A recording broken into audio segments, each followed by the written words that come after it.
Kabanata 1421 hanggang 1430.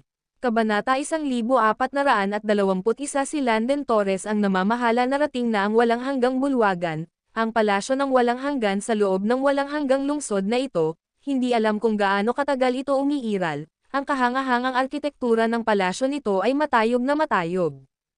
Ang buong palasyo ay may daan-daang zang na taas, tila totoo sa mga alamat na ang mga sinaunang Diyos ay pawang mga higanti. Sapagkat tanging mga higanti lamang ang makakapagtayo ng gayong kataas-taasang palasyo. Dahan-daang naglakad si Carson Schwartz, dahil ngayon, tila naglalabas ng nakakakilabot na aura ang Eternal Hall. 16 na middle-rank Divine Emperors na nakasuot ng battle armor ang nagbantay sa Grand Entrance. Dito, ang mga nasa gitnang ranggong Divine Emperor ay naging mga gatekeeper lamang. Pagpasok sa pasilyo, naroon ang isang malawak na plaza ng hagdanan. Pagtingala mula sa ibaba, ang mga nasa gitnang ranggong Divine Emperor ay nakaayos sa magkabilang panig. Ang kanilang bilang, kapag itinaas ang tingin, ay malamang nalalampas sa 1,000. Ito lamang ang mga pinakakaraniwang sundalo. Marahil karaniwan, sila ay matataas at makapangyarihang mga banal na emperador, na minamaliit ang lahat, ngunit ngayon, noong mga araw na ang 8 dakilang pamilya ay nagsasagawa ng isang sama-samang engranding kasal, silang lahat ay tinawag na, naging matatag na mga tinawag na sundalo. Ang 8 dakilang pamilya ay nagtataglay ng likas na lakas, at kinontrol nila ang 108 unang klaseng pamilya, ilang libong pangalawang klaseng pamilya, at 10,000 pangatlong klaseng pamilya sa kaharian ng langit. At ang mga pamilyang ito, noong ang 8 dakilang pamilya ay may mga gawaing dapat asikasuhin, natural lamang na may utang na loob sila sa kanila. Kaya naman, ang mga may banal na emperador ay kailangang magtustos ng mga banal na emperador, at ang mga may banal na hari ay kailangang magtustos ng mga banal na hari. Napadilat si Yusuf Zoc sa pagkamangha, kasabay ng pakikipag-usap ng telepatiko kay Carson Schwartz. Karamihan sa mga ito ay mga taong mula sa mga pamilyang pangalawang klase. Kung ang bawat pamilya ay mag-aambag ng isang tao, napakalaki nito. Sabi ni Carson Schwartz. Hindi ka ba natatakot na may mga taong kasama nila na may lihim na motibo? Mausisang tanong ni Yusuf Zoc. Hindi ako natatakot, umiling si Carson Schwartz.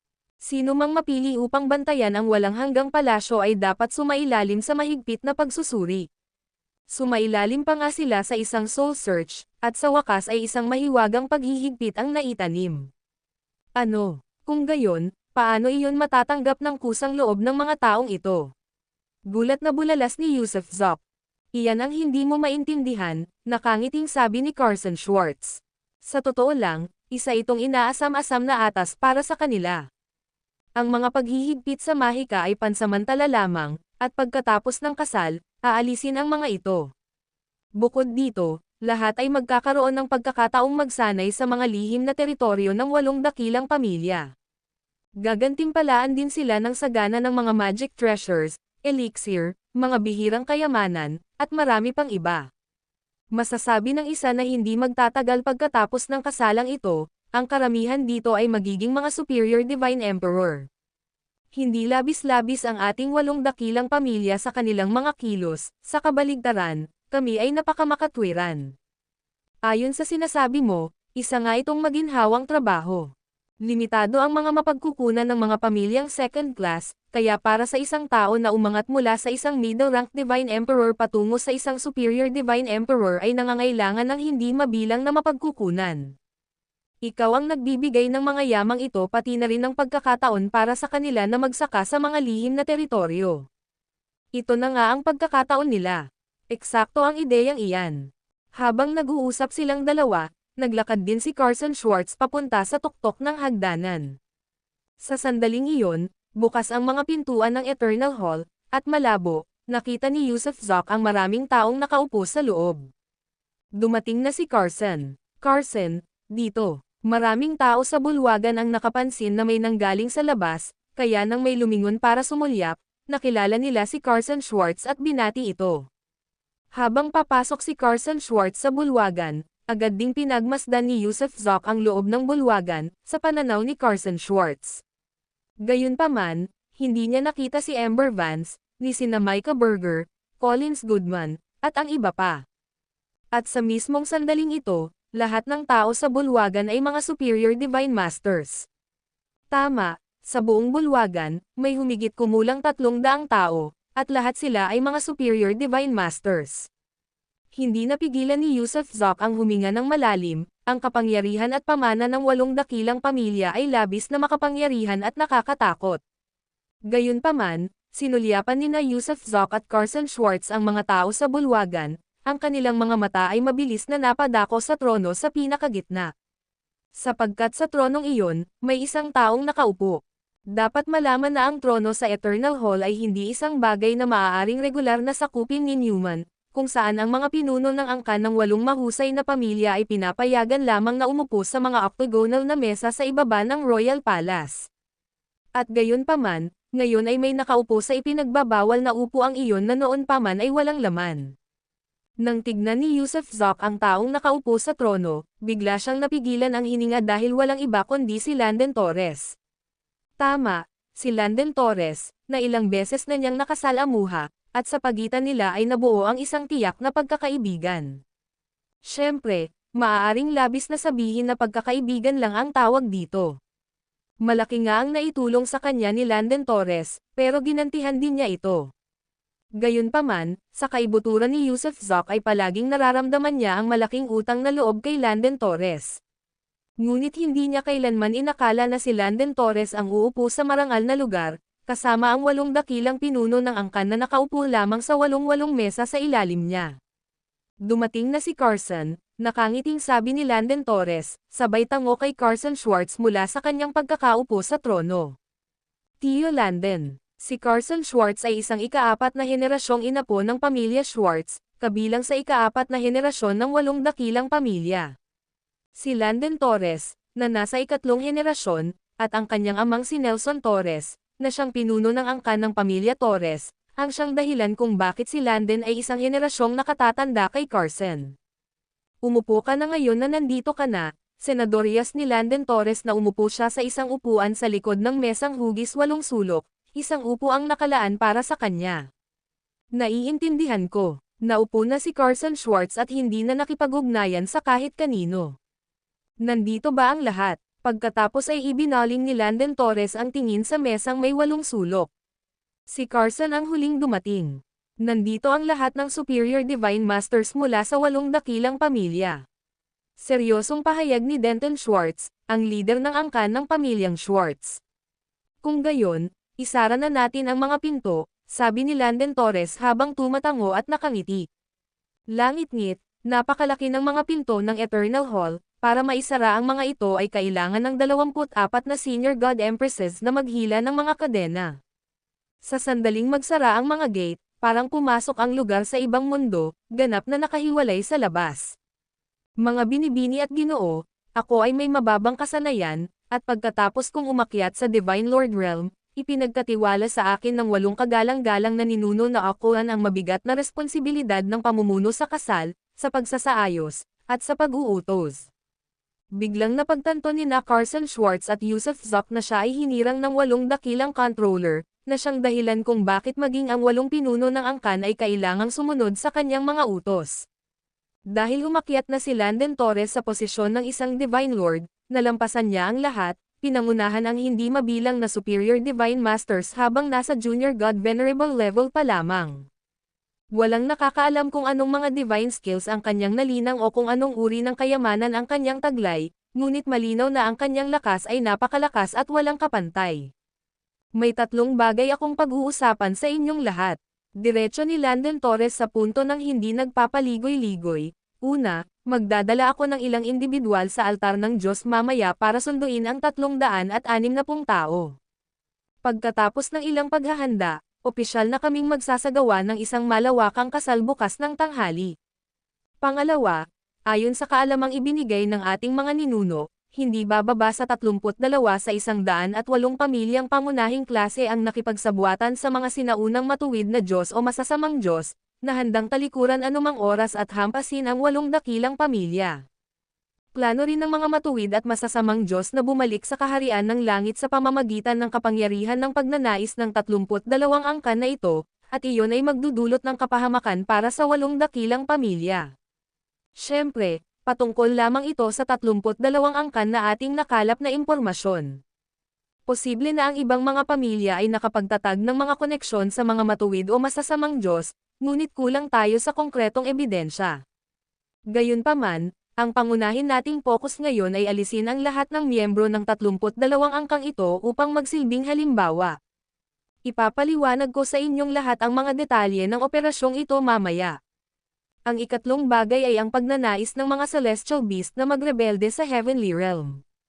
Ang mga inapo ng sinaunang Heavenly Demon Imperial Clan ay nabuhay muli at may pag-aasam na minamasdan ang ating kaharian, nagbabalak na salakayin ang Heavenly Realm, pumasok sa God's Altar, at buksan ang selyadong gate upang palayain ang mga sinaunang Celestial Beast.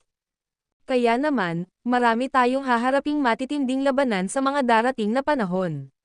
Dahil ang 8 kagalang-galang na ninuno ay hindi makaalis sa altar ng Diyos, ako ang mamamahala sa lahat ng gawain ng 8 dakilang pamilya. Umaasa ako sa kooperasyon ng lahat, dahil ang karangalan o pinsala sa 8 dakilang pamilya ay nakakaapekto sa ating lahat. Ang video na ito ay edited by Urban Storytelling. Kabanata 1422 dapat din tayong magbantay laban kay Martin Hop.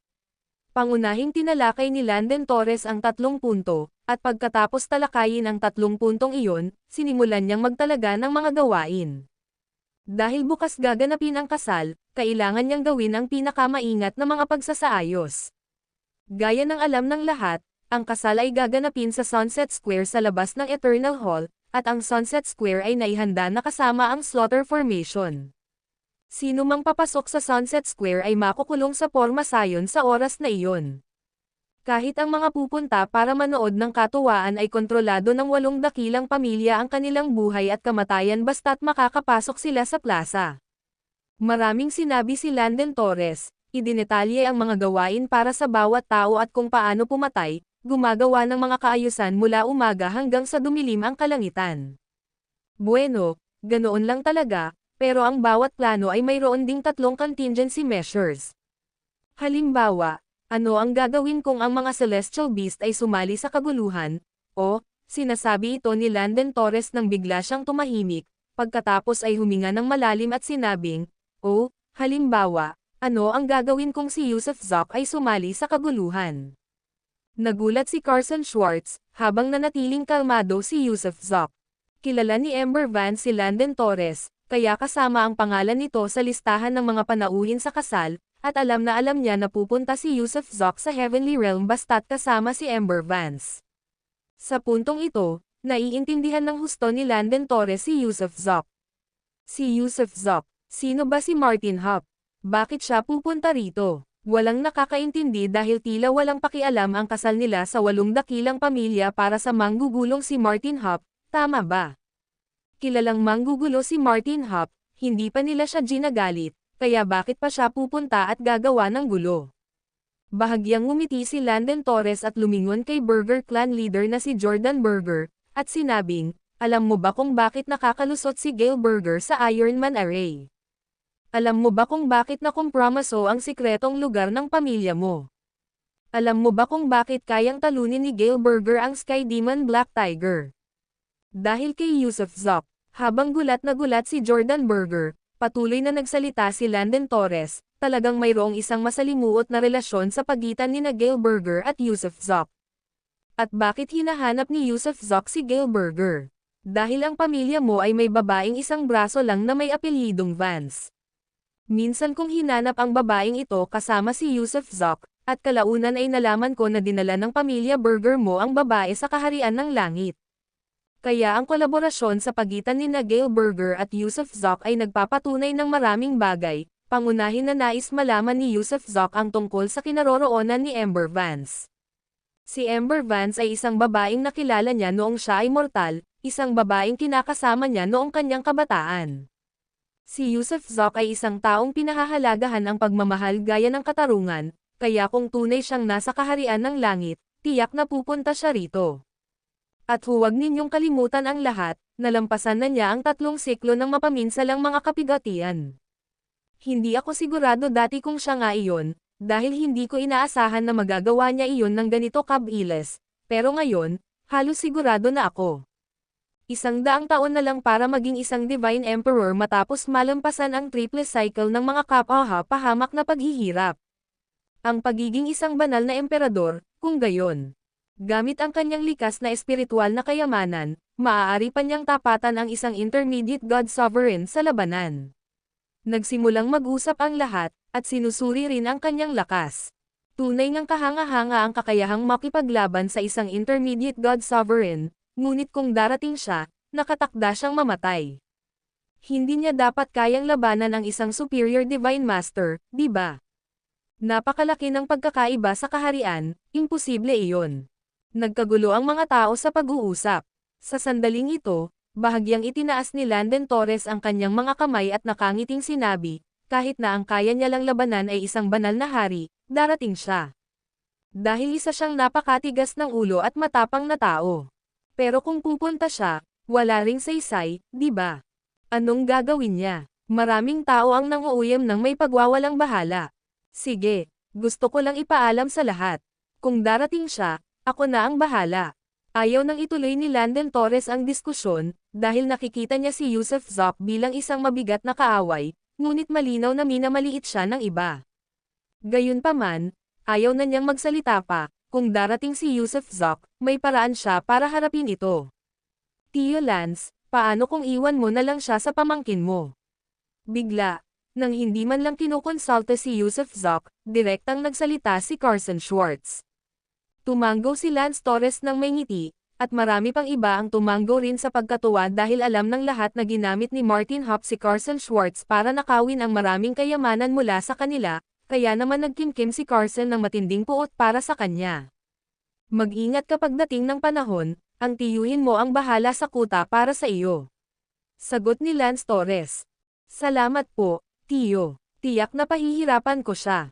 Malakas na sabi ni Carson Schwartz, ang boses ay nag-aalab sa galit. Paano mo ako pinaplanong pahirapan? Tanong ni Yusuf Zoc sa kanyang kaluluwa. Ipitin kita sa kama, haburan ka, at hahagupitin ka ng latigo. Matagumpay na sabi ni Carson Schwartz. Kung gayon ay pahihirapan din kita, huhuberan kita ng hubad na katawan, at hahagupitin kita gamit ang aking latigo. Napakasama mo, paano mo nasabi ang mga ganyang bagay? Kumabog ang puso ni Carson Schwartz sa mga sinabi ni Yusuf Zoc, dahil kahit ang isang hanggal ay naririnig na masama ang sinabi niya. Kuwit, habang naglalandian sina Yusuf Zoc at Carson Schwartz, muling nagsalita si Landon Torres. Ayon sa maaasahang impormasyon, ang prinsipe mula sa mga puwersa ng bandido sa Timog Silangang bahagi ay dumating na sa Eternal City kasama ang 3 pinuno ng bandido, at malamang ay nagtatago sila sa ilalim ng lupa, naghihintay ng pagkakataon. Ang prinsipeng iyan ay mula sa sinaunang Heavenly Demon Imperial Clan. Bagamat isa lamang siyang intermediate god sovereign, siya ay napakalakas na may malawak na likas na divine skills. Maaaring hindi na sila magdudulot ng kaguluhan sa pagkakataong ito, ngunit dapat pa rin tayong maging maingat. Siyempre, may naisip na akong paraan para harapin sila. Mapanlin lang ng ngiti ang ipinakita ni Landon Torres, ngunit hindi niya ibinunyag ang kanyang plano.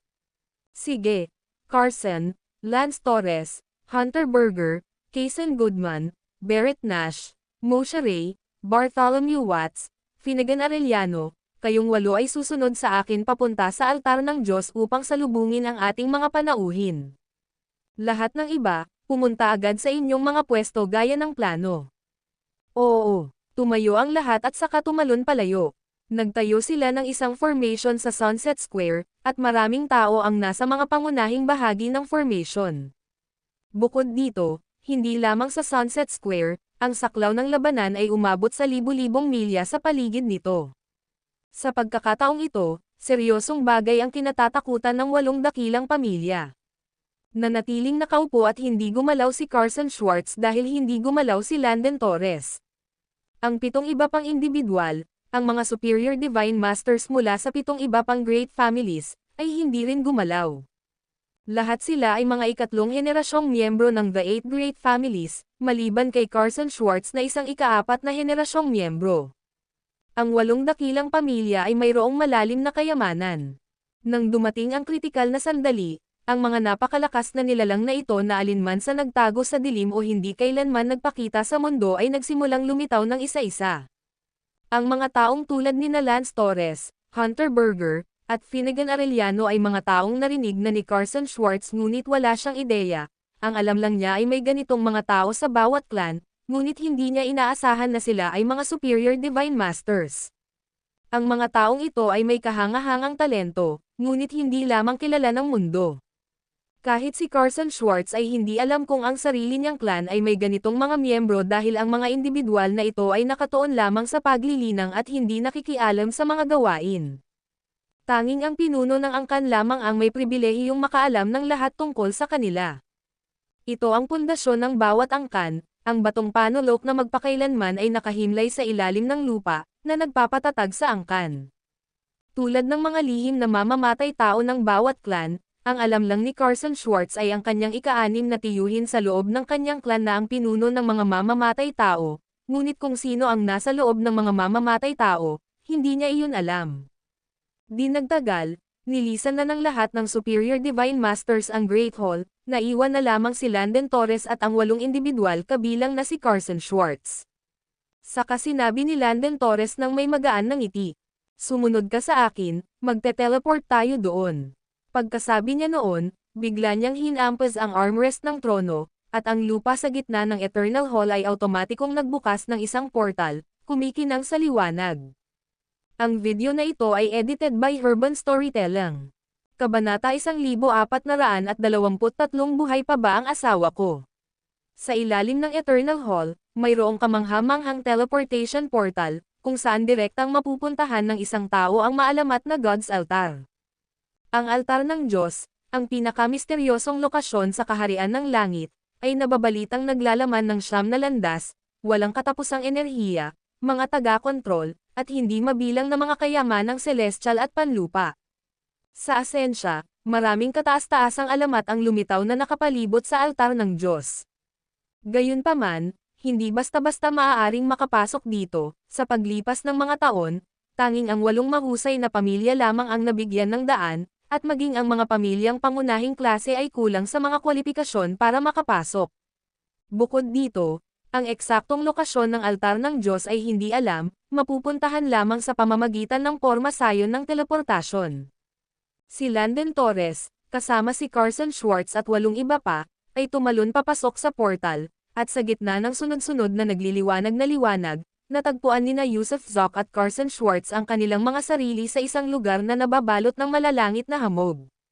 Sa ilalim ng kanilang mga paa ay isang manipis na patong ng hamog, na tumatakip sa lupa, at sa itaas ng kanilang mga ulo, ang hamog ay nagpapahiwatig ng paghihiwalay, na ginagawang tila isang mundo ng mga ulap ang lugar na ito. Walang nagsalita habang nagsimulang sumulong si Landon Torres. Sumunod si Carson Schwartz, at gayon din ang iba pa, at di nagtagal pagkatapos nito, isang napakalaking altar ang bumungad sa kanilang harapan. Ang disenyo ng altar ay lubos na kahawig ng altar ng langit sa Forbidden City, at nang masulyapan ang altar na ito, biglang natanto ni Yusuf Zoc. Ilang taon na ang nakalilipas, isang portal ang misteryosong lumitaw sa kanyang isipan, at ang kanyang banal na kamalayan ay kayang tumagos sa portal na ito, nakawin ang enerhiya sa loob upang mapahusay ang kanyang antas ng paglilinang.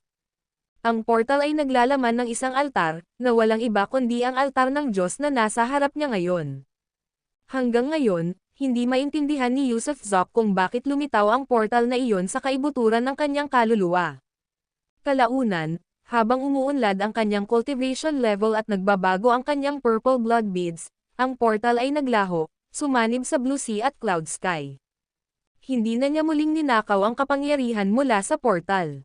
Gayunpaman, ang 8 individual sa altar, na nakaupo sa 8 gilid nito, ay tila nagbabantay o naglilinang. Ang kanilang banal na kamalayan ay napakalakas, sa tuwing papasok siya sa portal, kailangan niyang mabilis na lumabas upang maiwasan ang pagkalipol ng kanilang kapangyarihan.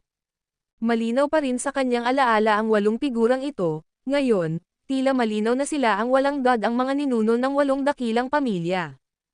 Ang altar ng Diyos, na maringgal na nakatayo sa ibabaw ng isang bundok sa gitna ng mga ulap, ay pinalamutian ng kinang at nababalot ng mahiwagang mga kapangyarihan, na nagpapakita ng aura ng dignidad, kadakilaan, kataasan, at kahiwagan. Biglang napagtanto ni Yusuf Zoc na lahat ng tao, maging si Landon Torres o si Carson Schwartz, ay tumigil sa pagngiti, at naging seryoso at maingat. "Hintayin mo ako rito," sabi ni Landon Torres nang hindi lumilingon, saka naglakad patungo sa hagdan palabas ng altar pagkatapos. Kumikinang ang mga hakbang na iyon, tila may kung anong uri ng pagbabawal. Gayunpaman, nang tapakan sila ni Landon Torres, hindi siya inatake ng anumang pagbabawal. Sa kaibuturan ng kaluluwa ni Carson Schwartz, itinuon ni Yusuf Zoc ang lahat ng kanyang enerhiya upang madama ang altar ng Diyos, sinusubukang gamitin muli ang kapangyarihan nito.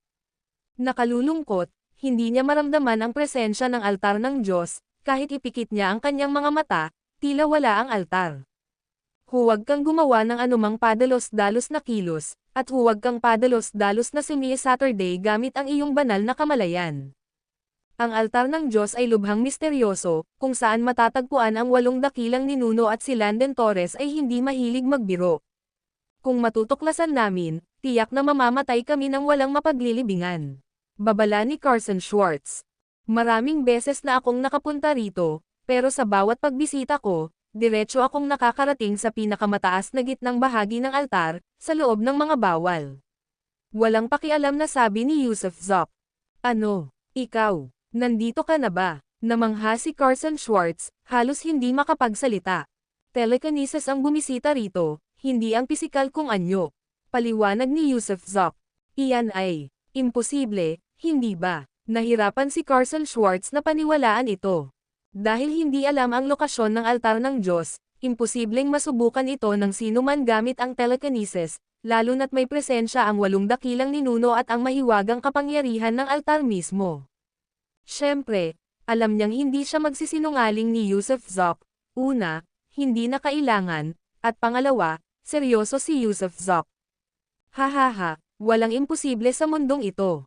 Ang lugar na ito ang magpapalakas sa akin, kaya kung bibigyan ng pagkakataon, kailangan kong pumasok, pero hindi ngayon. Ngayon, ang pagtagumpayan ng babae ang dapat unahin. Hindi ka makakapunta. Nandito ang 8 matatandang ninuno. Paano kung may mangyari sa iyo pagpasok mo? Huwag kang mag-alala, kahit na magdesisyon akong sumama, sisiguraduhin kong may sapat akong kapangyarihan para protektahan ang aking sarili. Hindi ako tanga. Kung gayon ay sasama ako sa iyo pagdating ng oras." Matigas na sabi ni Carson Schwartz. "Sige," natatawang sagot ni Yusuf Zoc. Pumasok si Landon Torres sa altar ng Diyos at tuluyang naglaho, habang si Carson Schwartz at ang iba pa ay matiyagang naghintay. Pagkalipas lamang ng 6 na oras ay muling lumitaw ang figure ni Landon Torres, kasunod ang 360 katao. Ang 360 taong ito ang mga unang pumasok sa altar ng Diyos, pawang mga mahuhusay at piling miyembro mula sa 8 mahusay na pamilya. Mabilis na sumulyap si Yusuf Zoc sa likuran ni Landon Torres, ngunit pagkatapos ng isang sulyap lamang, bigla siyang huminto, dahil nakita niya ang 2 tao, 2 kakilala. Ang isa ay natural na si Ember Vance, isa pa ring braso, walang banal na aura at walang antas ng cultivation, ngunit nagtataglay ng malakas at malalim na asensya sa paghinga. Hindi nagbago ang itsura niya pagkalipas ng maraming taon, pareho pa rin ng dati, ang ekspresyon lang ng mukha niya ang naging seryoso, hindi na ang pilyo at masayang kilos gaya ng dati. Kahit hindi nag-iwan ng marka ang panahon sa kanyang mukha, nagdagdag pa rin ito ng kaunting lungkot sa kanya. Nahalata ni Yusuf Zoc na malungkot siya, labis na malungkot, dahil hindi magiging ganito ang hitsura ng isang masayang tao. Ang isa pang kakilala ay hindi si Micah Berger at ang iba pa, kundi pero, ang kanyang kakaibang kapatid na si Tyler Nash. Tunay nga, ang patay na queer na iyon ay kabilang sa karamihan, nakangiti ng malapad, naglalakad pa nga sa unahan ng grupo, isang hakbang lamang sa likuran ni Landon Torres. At ang lalaking ito ay hindi nagal-inang ng kabanalan, walang nakikitang antas, at hindi malinaw kung ano ang kanyang isinasagawa o kung ano ang kanyang larangan ng paglilinang. Bumaba sa hagdan ang grupo ng mga tao. Habang pababa sila, lalong nagiging kabado si Yusuf Zoc. Sa pamamagitan ng malalaking pagbabago at sa isang kisap mata ng libu-libong taon, matagal na siyang nahiwalay kay Ember Vance. Kaya naman, nang makita siyang muli at mapanood siyang naglalakad palapit sa kanya, hindi napigilan ni Yusuf Zok ang kanyang kaba at pananabik. Huwag kang kabahan, huwag kang ma-excite, Panginoon ko, kumalma ka, tutulungan ka ni Carson na mabawi siya, syempre, kasama si Carson. Dahil kaysa ni Carson Schwartz si Yusuf Zok, natural lamang na naramdaman niya ang pagkalito at pagkabalisa, kaba, pananabik, at iba pang masalimuot na emosyon nito sa sandaling ito, kaya agad niya itong inalo, na nagpapagaan sa tensyon at pagkabalisa ni Yusuf Zok. Ayos lang, paos na sabi ni Yusuf Zok. Sige, nakabalik na ang lahat. Pagkatapos ninyong 8 umalis dito, hatiin ninyo ang inyong 8 sa isang pormasayon na may 8 puntos na nakapalibot upang sumulong at gampanan ang tungkulin ng pagiging tagapag-alaga. Walang pakialam na utos ni Landon Torres. Oo, agad na sumagot si Carson Schwartz at ang 7 pa. Tara na, wika ni Landon Torres at saka nagpatuloy. Sandali lang. Biglang nagsalita si Amber Vance mula sa gitna ng karamihan sa likuran ni Landon Torres, hindi malakas ang boses pero malinaw. Ano iyon? Lumingon si Landon Torres para magtanong. Kuya Landon, buhay pa ba ang asawa kong si Yusuf Zok? Alam mo ba, nakilala ni Amber Vance si Landon Torres, ngunit hindi niya alam ang sitwasyon ni Yusuf Zok. Nag-isip sandali si Landon Torres, buhay pa siya at nasa kaharian ng langit. Salamat po, Elder Landon. Aalis na ako, sabi ni Amber Vance at aalis na sana. Biglang napataas ang kilay ni Landon Torres, gayon din si Micah Berger nang nanlalaki ang mga mata, dahil si Amber Vance ay kanyang kasintahan, at ngayon ay may inaangkin na itong asawa. Isa itong malaking insulto, kaya naman namula sa galit ang mukha ni Micah Berger. Ang video na ito ay edited by Herban Storytelling. Kabanata 1424 na isang kamay sa altar ng Diyos, Binibining Vance, kritikal ang panahong ito, sana'y unahin mo ang mas malaking larawan. Nagdilim din ang mukha ni Landon Torres, habang si Amber Vance ay napatunayang may tinik pa rin sa tagiliran. Anong mas malawak na larawan? Naguguluhan na tanong ni Amber Vance. Tumaas ang kilay ni Landon Torres, hindi mo alam.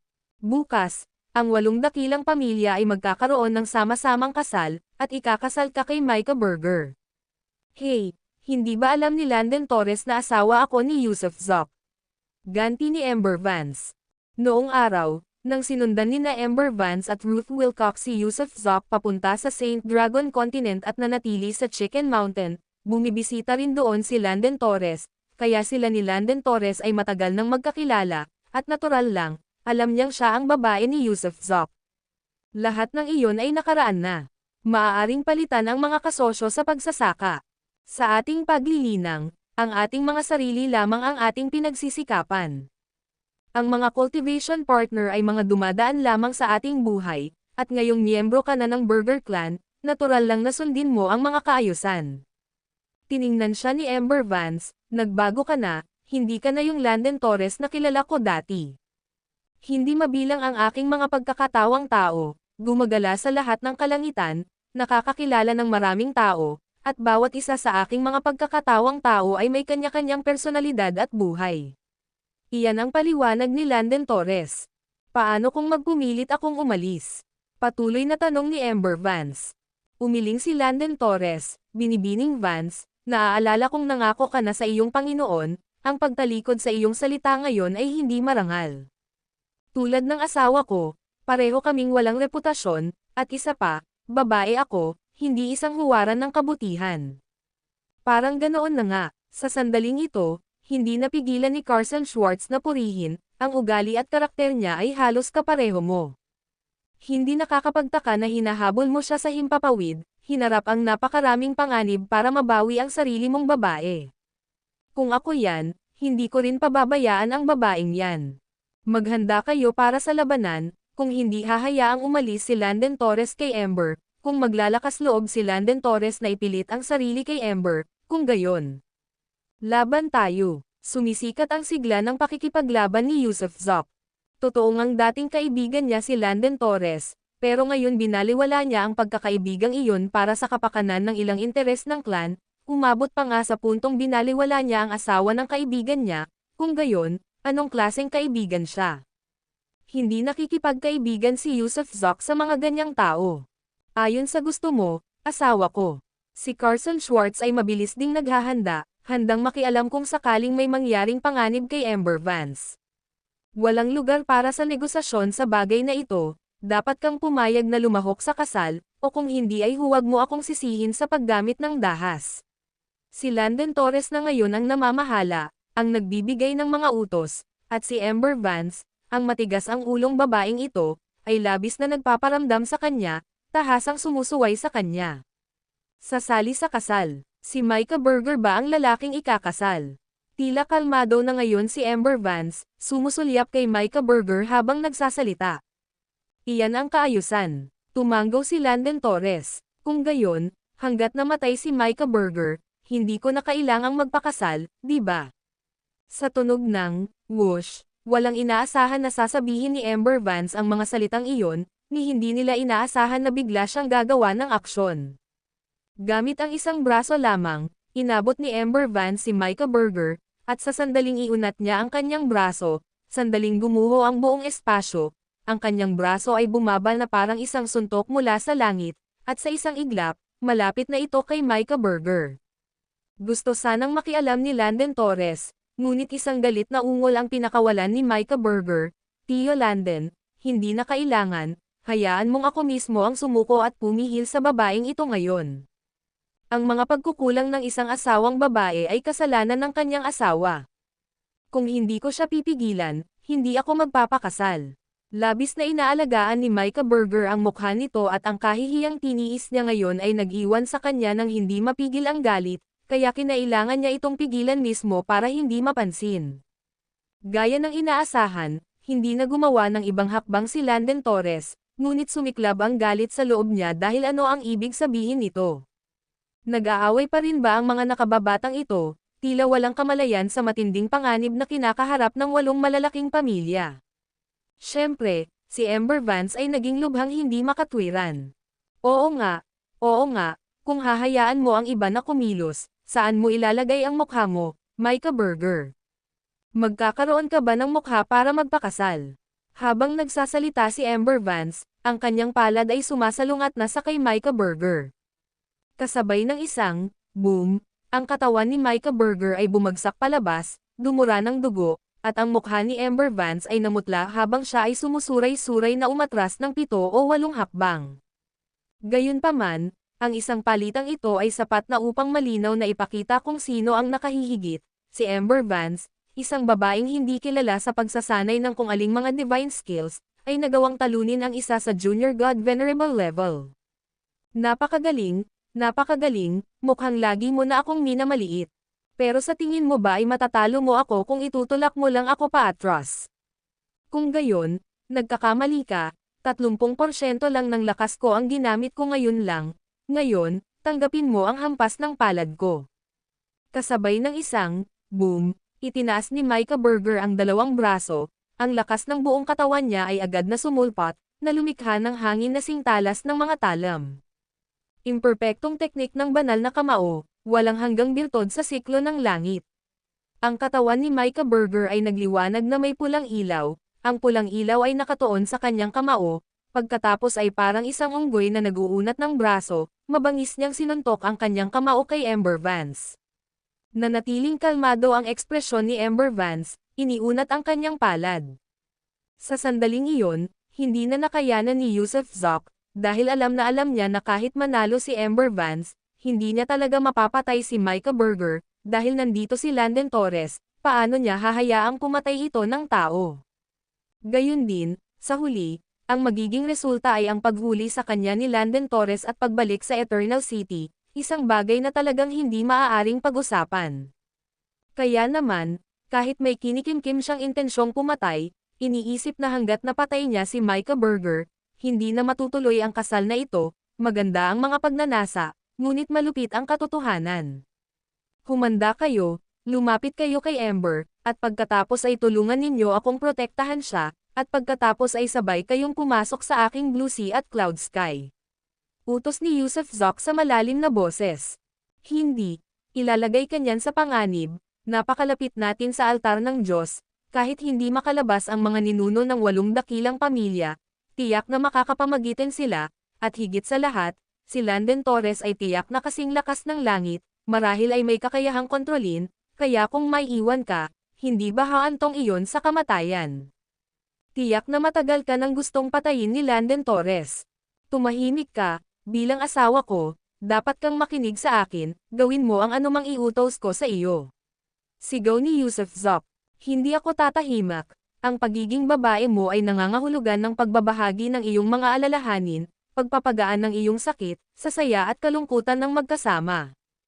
Carson, makinig ka, may sarili akong paraan para makatakas, hindi ako maaaring mamatay, dahil kung mamatay ako, kahit dalhin kita sa dagat Jade, mamamatay ka rin, kaya paano ko naman hahanapin ang kamatayan? Makinig ka sa akin. Pero, walang pero, lumapit ka kay Amber Vance. Utos ni Yusuf Zoc. Kasabay ng pagngingit-ngit ng kanyang mga ngipin at pag-apak ng kanyang paa, biglang sumugod si Carson Schwartz na parang bola ng kanyan, at agad na sumama sa larangan ng digmaan sa pagitan ni Micah Berger at Amber Vance. Nagulat ang lahat, hindi maintindihan ang balak gawin ni Carson Schwartz sa pagsalakay. Kumunot ang noo ni Landen Torres, bahagyang kumaibot ang mga daliri, ngunit hindi siya kumilos o nagtanong man lang. Micah Berger, anong klaseng tao ka? Ang kasal ay dapat nakabatay sa pagmamahala ng magkasintahan, ayaw kanyang pakasalan, saan ba makatuwiran na pilitin siya? Binibining Vance, narito ako para tulungan ka. Pagkasabi niya noon, bigla niyang pinitik ang kanyang mga daliri, at sina Micah Berger at Amber Vance ay sabay na naselyuhan niya ng yelo. Sa katunayan, sa isang iglap, sina Micah Berger at Amber Vance ay parehong naselyuhan ng yelo sa kawalan. Isa siyang Superior Divine Master, dahil minana niya ang pamana ng New God, kaya naman, ang pagsupil sa dalawa sa Junior God Venerable level ay kasing dali lang ng pagbaligtad ng kamay. Tagumpay. Nang makitang agad na napigilan ni Carson Schwartz sina Amber Vance at Micah Berger, nakaramdam si Yusuf Zoc ng labis na ginhawa, kinailangan din niyang agad na lumabas mula sa gitna ng noo ni Carson.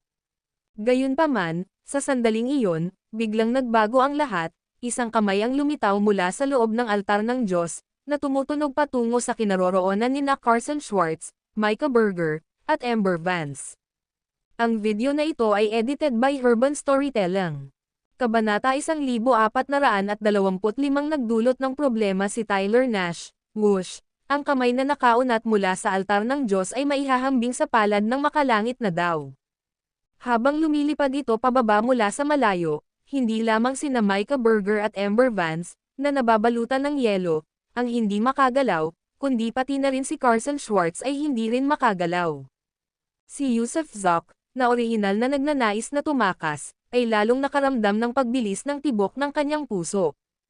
Ang kamay ba ay paparating upang patayin siya, o ano ang nangyayari? Hindi na siya nang ahas pang gumalaw dahil kapwa nila ni Carson Schwartz ay naramdaman na ang kapangyarihan ng kamay ay hindi magagapi, na walang posibilidad o kakayahang lumaban. Tila ang kamay na iyon ang kumakatawan mismo sa mga patakaran.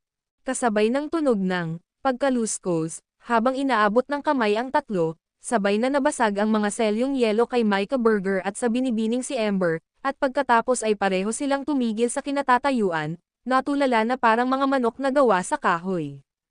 Kalokohan. Isang matinding saway ang nagmula sa altar ng Diyos, tila puno ng matinding galit. Kasabay ng pagsigaw na ito, dumampi rin ang kamay kina Micah Berger at Amber Vance. Whoosh! Habang dumaan sa kanila ang isang nagliliwanag na aura, biglang nahulog ang dalawa mula sa ere at bumagsak sa lupa. Pagkatapos, walang tigil, ang kamay na iyon ay gumalaw patungo sa gitna ng noo ni Carson Schwartz. Whoosh! Isang malakas na telekinesis ang bumalot sa kaibuturan ng kaluluwa ni Carson Schwartz, at siya ay lubos na natakot.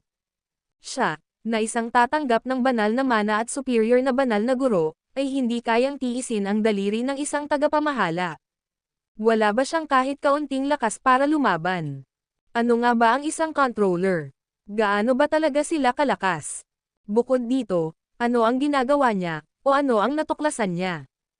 Labis siyang nag-aalala, ang kanyang puso ay kumakabog ng malakas. Sa sandaling ito, mabilis na umatras si Yusuf Zoc at sumama kay Carson Schwartz. Ang kakilakilabot na telekinesis ay marahas na damaloy sa bawat sulok, bawat selula, at sa kaibuturan ng kaluluwa ni Carson Schwartz, ngunit tila wala itong natagpuan. Pagkatapos, mabilis na umatras at umalis ang telekinesis. Anong oras na, at nanggugulo ka pa rin dito? Ember, kung hindi ka papayag sa kasal bukas, agad na papatayin ni Heavenly daw si Yusuf Zoc, dahil alam ni Heavenly daw ang kinaroroonan niya, at dapat mong malaman ang lakas ni Heavenly daw. Swoosh! Umurong ang kamay na parang hindi kailanman lumitaw, at sa oras na ito, parehong tumayo sina Ember Vance at Micah Berger, at natuklasan nila na ang kanilang mana ay naselyuhan na ginagawa silang hindi naiiba sa mga ordinaryong tao, at nawalan pa nga sila ng kakayahang lumipad. Hindi naman mana-sealed si Carson Schwartz, pero hindi rin maganda ang itsura ng kanyang kutis, kaya bigla siyang nagtanong, "Ninuno ni Berger, bakit ka sumusugod sa akin gamit ang telekinesis mo?" Ang nag-abot gamit ang kanyang daliri ay walang iba kundi ang ninuno ng Berger clan. "May kapangyarihan sa loob ng iyong katawan na hindi sa iyo, akala mo ba hindi namin mapapansin?" Ang tugon mula sa altar ng Diyos.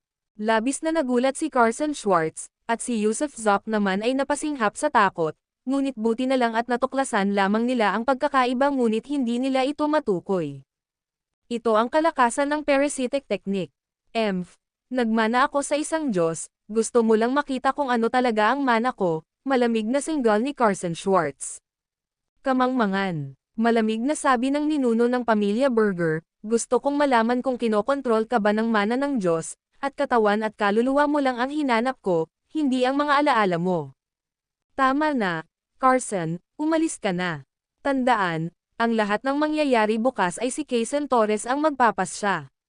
May hawak siyang banal na utos at may karapatang magpatupad muna at magulat mamaya.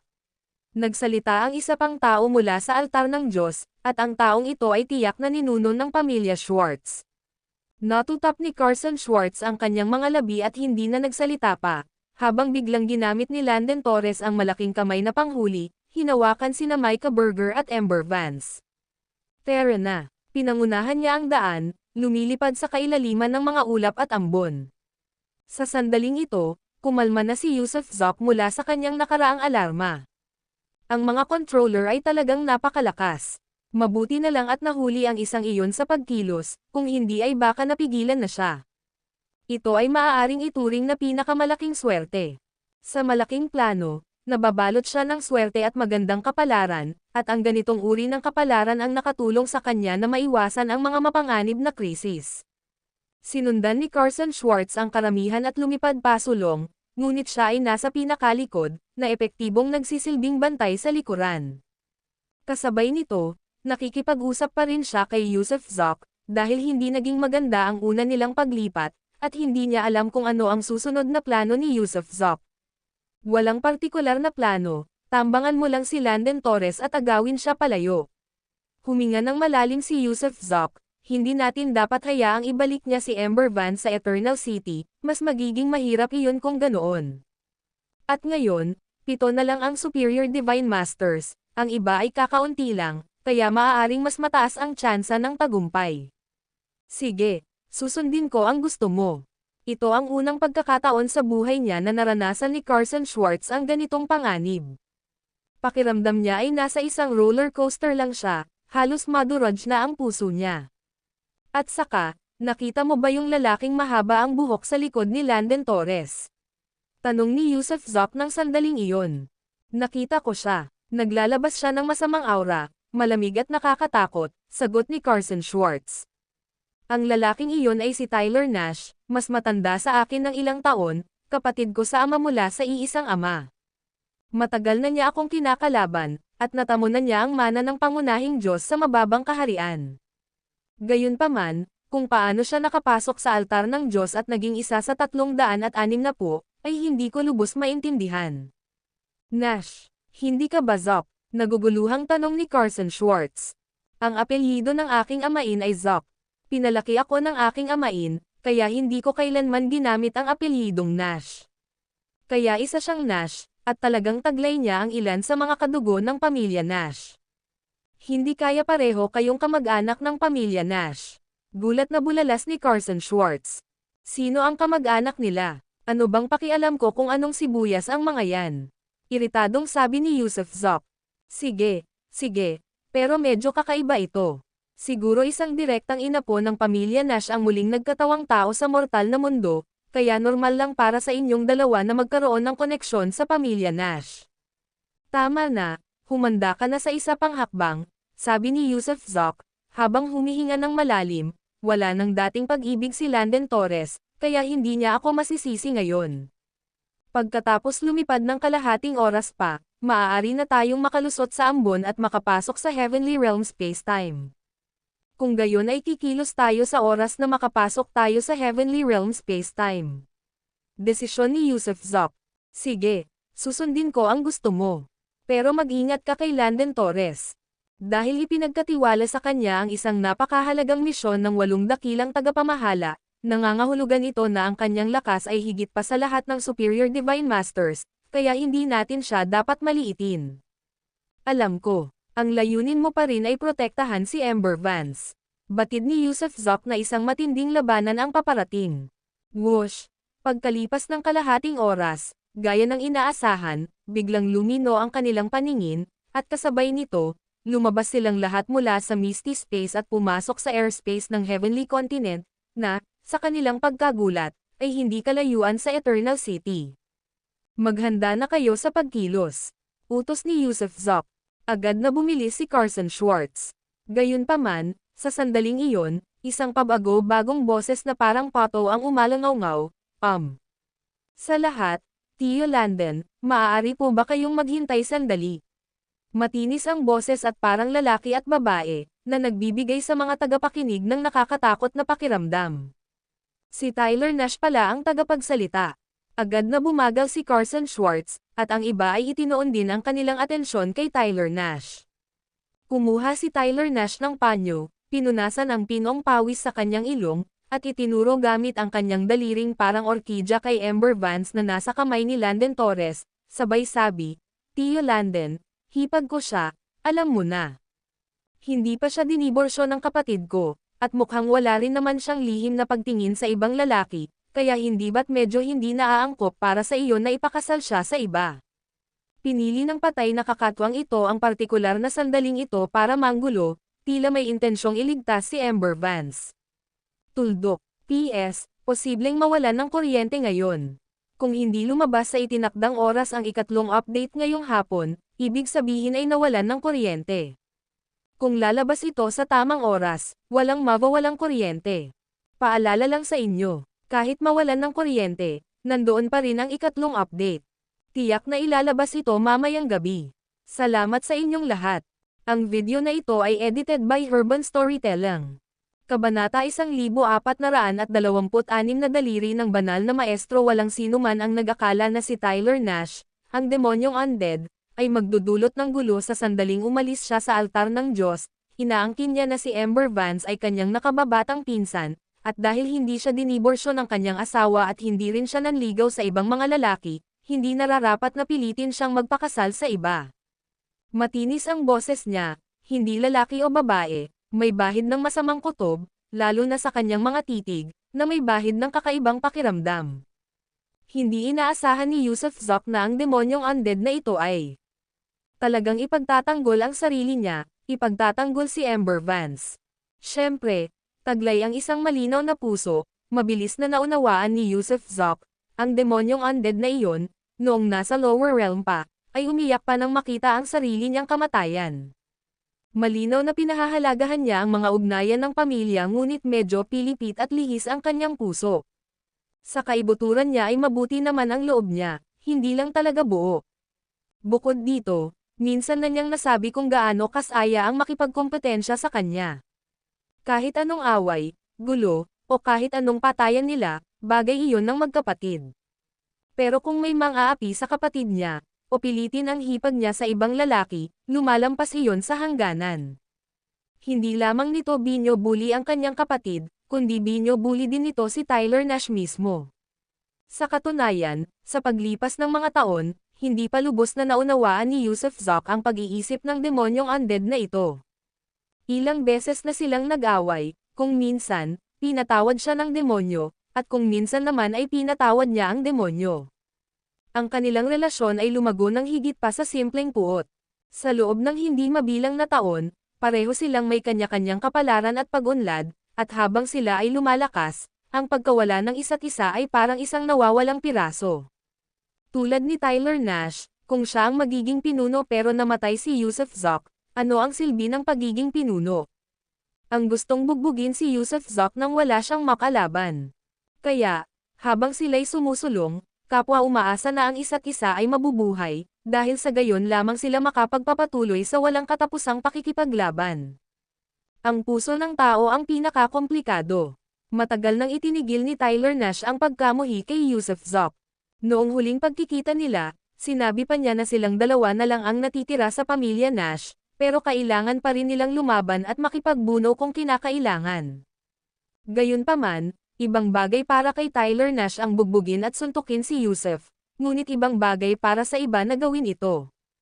Iyan ang pag-iisip ng demonyong undead, na hindi maipaliwanag ng kahit sino. Noon, kinasusuklaman niya si Yusuf Zoc hanggang sa puntong akala niya'y mas kilala niya si Yusuf Zoc kaysa kaninuman sa mundo, mas kilala pa nga niya ito kaysa sa pinakamalalapit na katiwala ni Yusuf. Kaya, matapos mabuhay ng hindi mabilang na taon kasama si Yusuf sa kanyang isipan, si Yusuf ay naging kasiyahan ng kanyang buhay.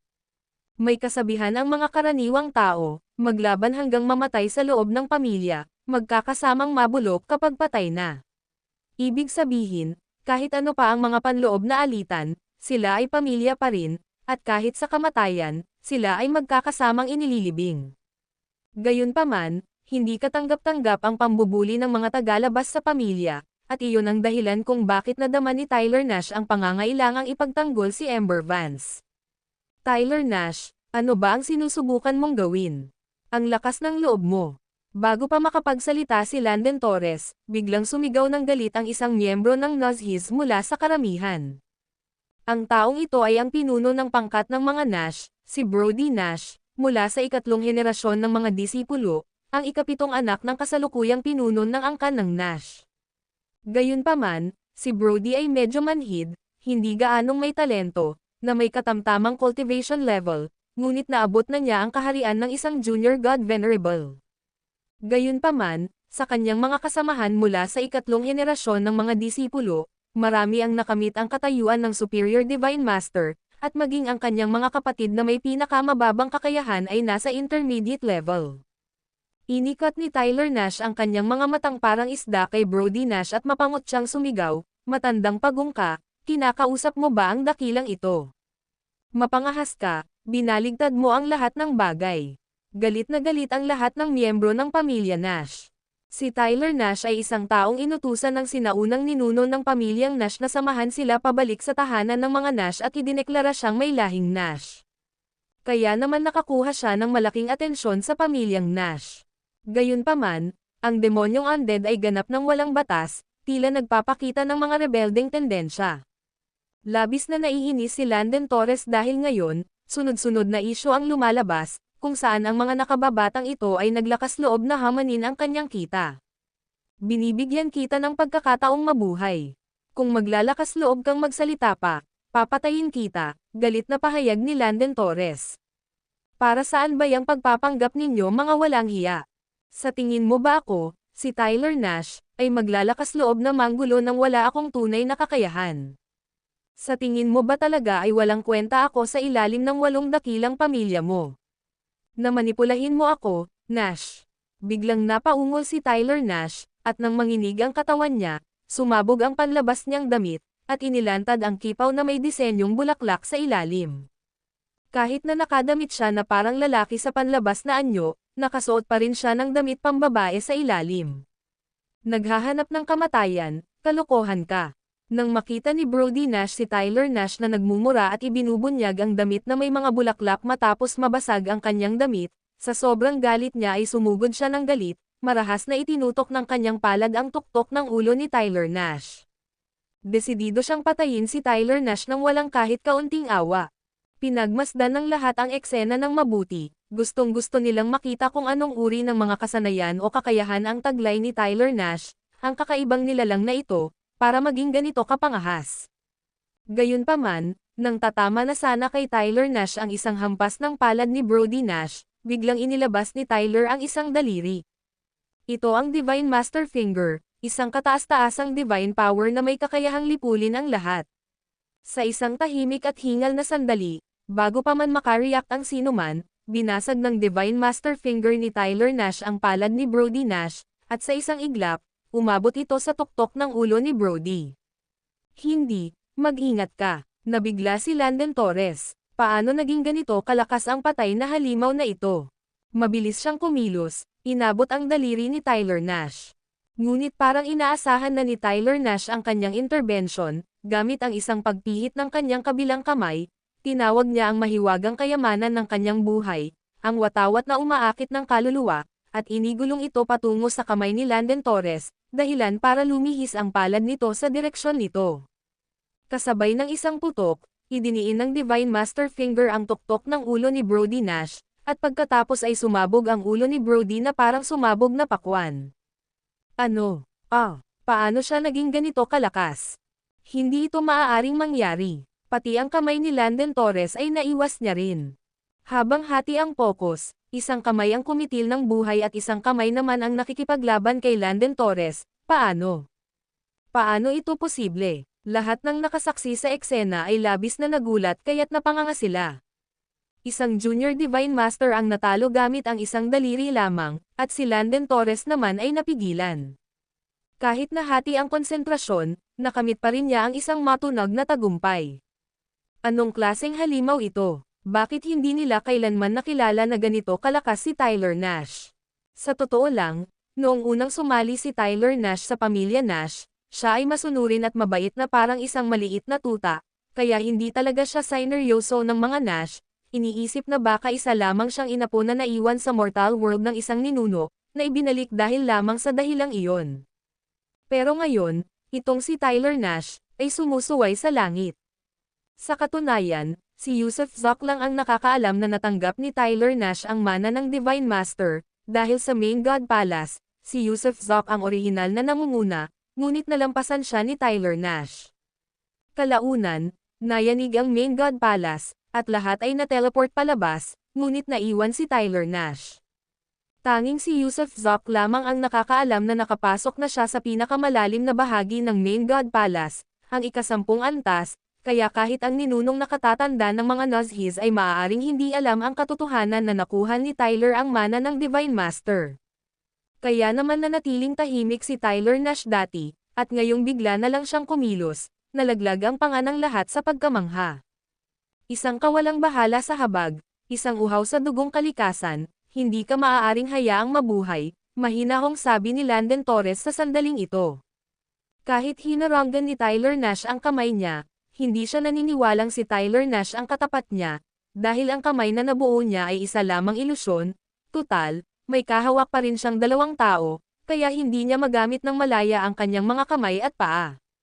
Sa sandaling iyon, itinapon niya sina Ember Vance at Micah Berger sa karamihan, kaya gumawa siya ng kanyang pangalawang galaw, na parang kulog na humahampas. Ang video na ito ay edited by Herban Storytelling. Kabanata 1427 isang kamay lamang ang gamit ni Landon Torres, malaking pagkakataon. Nang makita ni Carson Schwartz at Yusuf Zoc si Landon Torres na inihahagis sina Micah Berger at Ember Vance sa karamihan at pagkatapos ay sumugod kay Tyler Nash, alam nilang dumating na ang pinakamagandang pagkakataon. Dahil pinipigilan ni Tyler Nash si Landon Torres, lubhang tumaas ang kanilang tsansa na mailigtas si Ember Vance. Whoosh! Hindi na hinintay ang utos ni Yusuf Zoc, mabilis na lumapit si Carson Schwartz sa karamihan. Sa halos isang iglap, narating niya ang medyo magulong karamihan at sa isang mabilis na paglapit gamit ang kanyang palad, ang walang kalaban-laban na si Ember Vance ay walang kahirap-hirap na naiangat sa kanyang mga kamay. Naging mas maayos ang lahat kaysa sa inaasahan nila, at sa sandaling iyon, halos humagalpak ng tawa sina Yusuf Zoc at Carson Schwartz. Gayunpaman, sa oras na ito, ang iba ay hindi pa nagre-react, ni hindi nila maintindihan kung bakit gustong hulihin ni Carson Schwartz si Ember Vance. Samantala, sa kabilang panig, isang malakas na ingay ang biglang sumiklab, kasunod ang pagtalsik kay Tyler Nash sa ere. Nabasag ang buong floral niyang damit dahil sa pagkabigla, halos nakalantad ang pangitaas niyang katawan at kalahati na lang ng floral niyang shorts ang natira, habang ang mga tunog ng bali ng mga buto ay nagmumula sa katawan ni Tyler Nash nang siya ay ihagis palabas na parang basahan. Dati, hindi seryosong kumilos si Landon Torres, ngunit nang siya ay tunay na nagalit at sumugod ng buong lakas, walang laban si Tyler Nash para sa kanya. Sa katunayan, sa kabila ng pagmamana ng mga banal na kapangyarihan, paano maihahambing si Tyler Nash, na may ilang taon lamang ng paglilinang, sa napakalaking figure mula sa Heavenly Realm, si Landon Torres, na nakaligtas sa 4 na siklo ng mga mapaminsalang kalamidad. Hindi maganda, nasa panganib ang taong ito, agarang sabi ni Carson Schwartz. Lalabas na ako, whoosh. Sa wakas, lumabas si Yusuf Zop mula sa noo ni Carson Schwartz, at kasabay ng isang kislap ng parasitic light, inabot ng isang kamay si Ember Vance habang ang isa naman ay tinawag ang God Bow of Shooting the Sun. Boom! Kasabay ng pagbitaw ng pana, ang God Dragon Arrow ay sumugod patungo kay Landon Torres na parang isang guhit ng liwanag. Kasabay nito, hindi mabilang na mga hingal ang sumabog mula sa karamihan, dahil walang sino man ang makakaisip na sa loob ng katawan ni Carson Schwartz, ay may isa pang tao, na nagtataglay ng Diyos na pana ng pagbaril sa araw, na walang duda na nagpakilala sa kanya bilang ang maalamat na si Martin Hop. Kontrabida, bulalas ni Ember Vance ng sandaling iyon, habang tinatakpan ang kanyang bibig gamit ang 2 kamay. Pagkatapos ng libu-libong taon, nakita niya ulit ang kanyang kontrabida. Ang terminong, kontrabida, ay isang palayaw na ginamit ni Ember Vance noong siya ay isang opisyal ng pulisya, bago siya natuto ng cultivation, bago siya nagkaroon ng amnesia, at noong siya ay nasangkot kay Yusuf Zop. Gayunpaman, matagal na niyang nabawi ang kanyang mga nawalang alaala, kaya pagkatapos ng libu-libong taon, sa wakas ay nakita niya muli ang kanyang kontrabida. Ngumisi si Yusuf Zop sa kanya, "Babe, bumalik ka sa Blue Sea at Cloud Sky at makipagkita muli kay Jiayan at sa iba pa." "Babalik ako agad." Pagkasabi niya noon, agad niyang pinadaan si Ember Vance. Ang God Dragon Arrow, parang nagniningning at nagliliyab na apoy, ay nakarating na sa likuran ni Landon Torres sa isang kisap mata. Nakatalikod kina Yusuf Zop at Carson Schwartz, biglang umikot ng malakas si Landon Torres, ang kanyang tingin kay Yusuf Zop ay nag-aalab na may balak na pumatay. Dumating ang God Dragon Arrow, malapit nang tusukin ang kanyang dibdib, ngunit hindi siya umiwas o gumalaw. Sa halip, kinuyam niya ang kanyang kamao at itinulak ito, nanginginig ng napakalakas kaya't gumuho ang nakapalibot na hangin at naging isang itim na butas. "Ikaw, sa wakas ay dumating na," sabi ni Landon Torres habang binibitawan ito, at ang hindi sumabog na God Dragon Arrow ay nahulog sa itim na butas na nilikha ng panginginig ng kanyang kamao, na sinundan ng isang malakas na pagsabog. Gayunpaman, huli na ang lahat, dahil nagsara na ang black hole, kaya sumabog ang God Dragon Arrow sa ibang dimensyon, na nag-iwan kay Landon Torres na hindi nasaktan. Gayunpaman, may epekto ang palaso, dahil hindi makapagbigay pansin si Landon Torres kay Tyler Nash, pinigilan nito ang kanyang pag-atres, at sa gitna ng malalakas na kaluskos, mahimalang muling nagkabuo ang kanyang mga nabasag na buto, at mabilis niyang tinakpan ang kanyang sarili ng isa pang damit na may mga bulaklak. "Hajijek, Hajijek, Hajijek," nagsimulang tumawa ang lalaking ito, pinunasan ang dugo sa gilid ng kanyang bibig habang walang tigil sa pagtawa. "Kapatid, nagkita tayo ulit, tama ako sayo, ikaw na batang walang hiya, alam mo pa rin kung paano ako iligtas. Pero mukhang may bago ka na namang narating, bakit hindi kita kailanman malampasan?" Sumulyap sa kanya si Yusuf Zop at nanatiling tahimik, ibinaling ang tingin kay Landon Torres. Kasabay nito, naghiwa-hiwalay ang mga tao, at pagkatapos ay pinalibutan siya at si Carson Schwartz pabalik sa gitna, ang mga mahihina ay umatras ng malayo, at parehong sumugod ang Superior Divine Master at Junior Divine Masters. "Tinatawag kitang Senior Landon," huminga ng malalim si Yusuf Zop bago nagsalita, ang mga mata ay matamang nakatuon kay Landon Torres. "Inaamin ko, malaki ang naitulong mo sa akin noon, maging ang pagliligtas mo sa buhay ng aking pamilya. Kung hindi dahil sa inyo, marami sa mga mahal ko sa buhay ang hindi makakaligtas. Pero bakit ngayon mo binabalewala ang mga kagustuhan ni Ember Vance, pinipilit mo siyang magpakasal sa iba? Hey, Noon alam ko lang na may potensyal ka, pero hindi ko inaasahan na uunlad ka ng ganito. Pero noong tinulungan kita, gusto ko lang na tulungan mo ako, at sa katunayan, tinulungan mo nga akong makuha ang mapa ng 5 Elements Skylock kalaunan. Ginamit lang kita para makuha ang mapa ng 5 Elements Skylock, isang bagay na hindi makukuha ng kahit sino, kaya wala kang utang na loob sa akin. May utang na loob ako sa'yo dati, pero hindi na ngayon.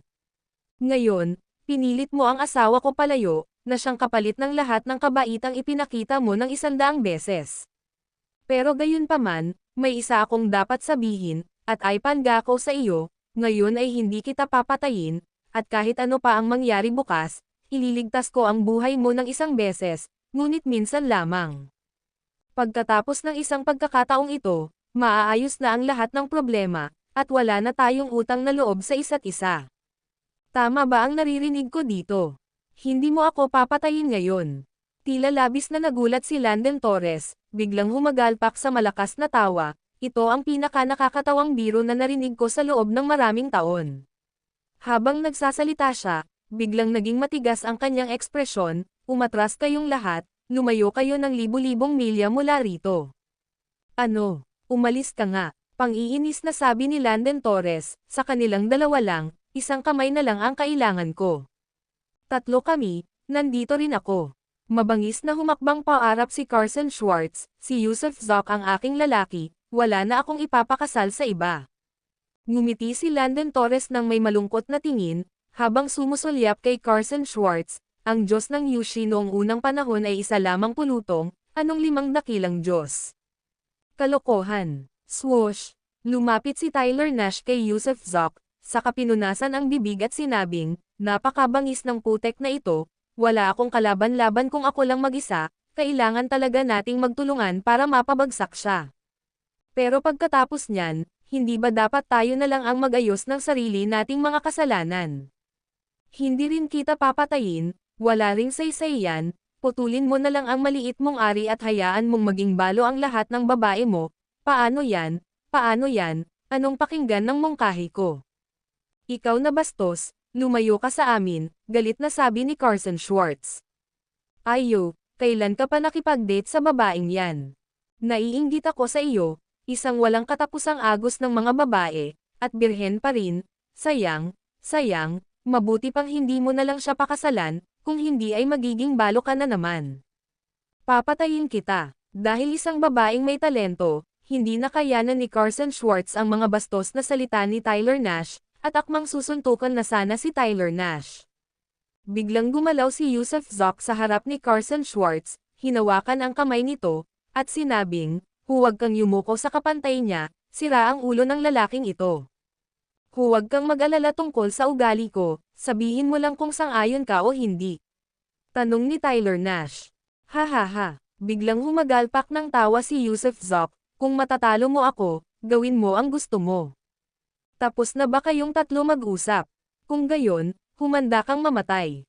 Ngumisi si Landon Torres, pagkatapos ay biglang inilagay ang kaliwang kamay sa likuran niya, ibinaliktad ang kanang kamay, at inabot ang kamay para saluhin ang 3. Para patayin ka, isang kamay lang ang kailangan ko. Ang video na ito ay edited by Urban Storytelling.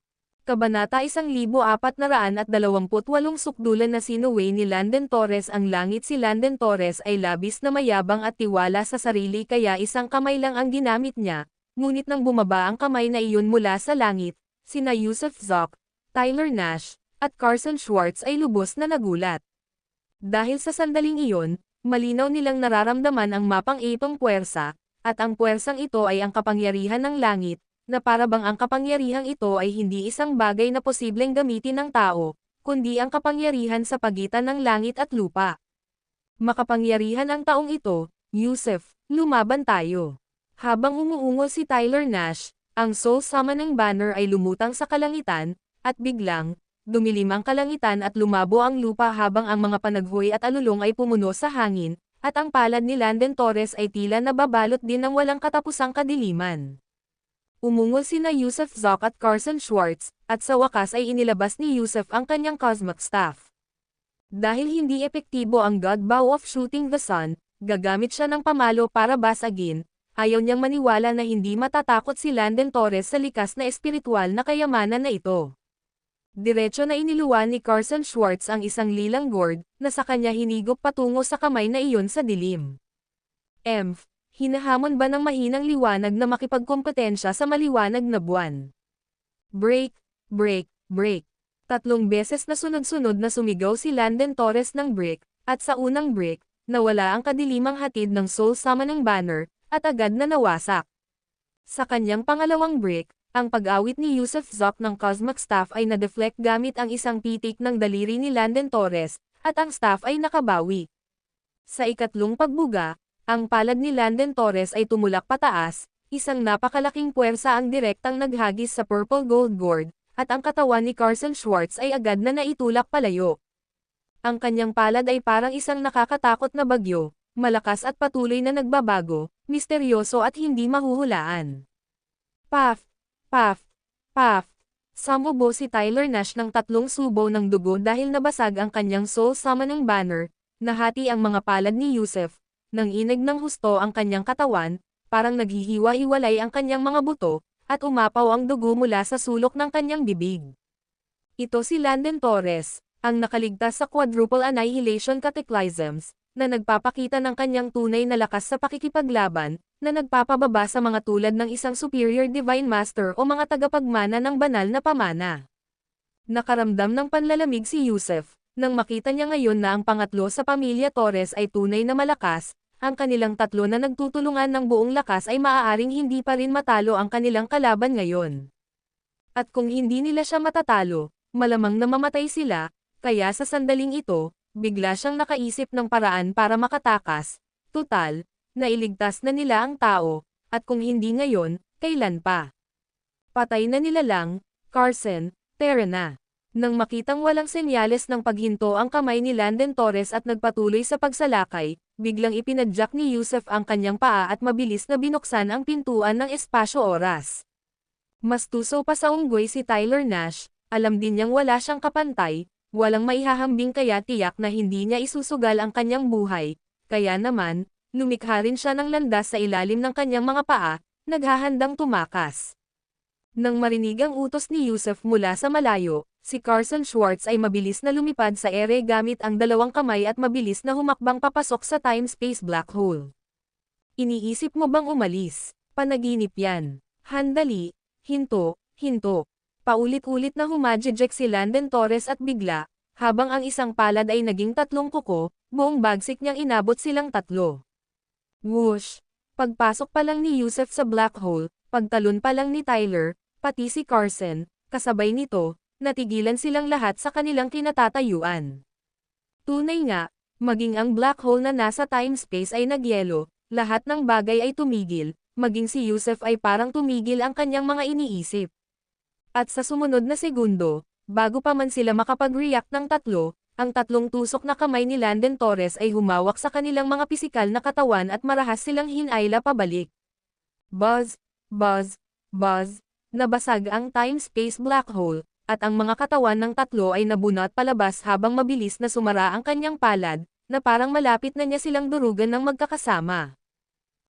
Sus Mariosep kang bastos, hinahanap mo ang kamatayan. Ang unang sumigaw ay si Tyler Nash, sa gitna ng kanyang pagsigaw, bigla siyang dumura ng isang simbolong papel na anting-anting, direktang ibinato ito sa kamay na nakahawak sa kanyang katawan. Kasabay nito, isang kislap ng liwanag ang kumislap sa itaas ng ulo ni Yusuf Zoc, na naging halos hindi mahahalatang liwanag na parasitiko. Sa wakas ay inihayag ni Carson Schwartz ang kanyang pangalawang likas na espiritual na kayamanan, ito ay isang sanga ng willow. Kasabay ng pagtama ng sanga ng willow sa kamay na nakahawak sa kanya, sumabog ang kamay nito sa pagtama. Lahat silang 3 ay may taglay na divine skills, bawat isa ay may kanya-kanyang kakayahan, at bawat isa ay may kanya-kanyang magic treasures, kaya naman hindi sila nawalan ng buhay sa kritikal na sandaling ito. Siyempre, labis din silang natakot. Kahit nabali nila ang 3 palad ni Landen Torres, walang kahit isang hibla ng buhok ang nahulog mula sa kanya, dahil ang mga iyon ay mga ilusyonaryong palad lamang na kanyang ginawa. Ang dahilan kung bakit nabasag sila ng 3 ay dahil sa lakas ng 3 palad, kung hindi, paano nila nabasag ang mga ito? Napakahusay, napakahusay. Ang katotohanan kaya ninyong tatlo na basagin ang mga palad ko at ipagmalaki ang ganitong gawa ay magbibigay daan sa inyo na maging mapagmalaki sa kaharian ng langit sa hinaharap. Gayunpaman, ang kinabukasan mo ay nakatakdang mawala, dahil nasa mga kamay ko ito, sabi ni Landon Torres, sabay kilos muli. Ang mga ilusyonaryong palad sa hangin ay namuo at naging mga kamao, na pagkatapos ay mabilis at napakabilis na tumama sa tatlong magkakasunod na suntok. Ang bilis ng tatlong suntok na ito ay lumampas sa bilis ng reaksyon ni na Yusuf Zoc at ng iba pa, kaya bago pa sila makatugon, ang mga kamao ay tumama na sa kani-kanilang dibdib. Bang! Sumabog ang puso ni Yusuf Zoc, at pumutok ang buong katawan niya. Ang dibdib ni Tyler Nash ay sinuntok, na nagbuga ng napakaraming dugo mula sa lahat ng butas at ang buong katawan niya ay natamba at halos bumagsak, namumutla ang mukha. Gayunpaman, mayroon pa rin siyang kagustuhang lumaban, ang mga ganoong pinsala ay hindi sapat upang siya ay mapatay. Kung tungkol naman kay Carson Schwartz, tila siya ang nagtamo ng pinakamagaan na pinsala, tila sinasadya ni Landon Torres na maging mahinahon sa kanya, hindi ginamit ang buong lakas nito. Total, siya ang mahuhusay na babae ng pamilyang Schwartz, isang kilalang tao sa ika-4 na henerasyon, isang mahalagang pokus ng paglilinang ng pamilya, at posibleng maging isang kahalili ng pamilyang Schwartz sa hinaharap. Bukod pa rito, dahil nakatakdang magpakasal si Carson Schwartz sa pamilya Watts, kahit na gusto nila siyang patayin, kailangan pa rin nila siyang hulihin at iwan na lang sa pamilya Torres at pamilya Watts ang desisyon.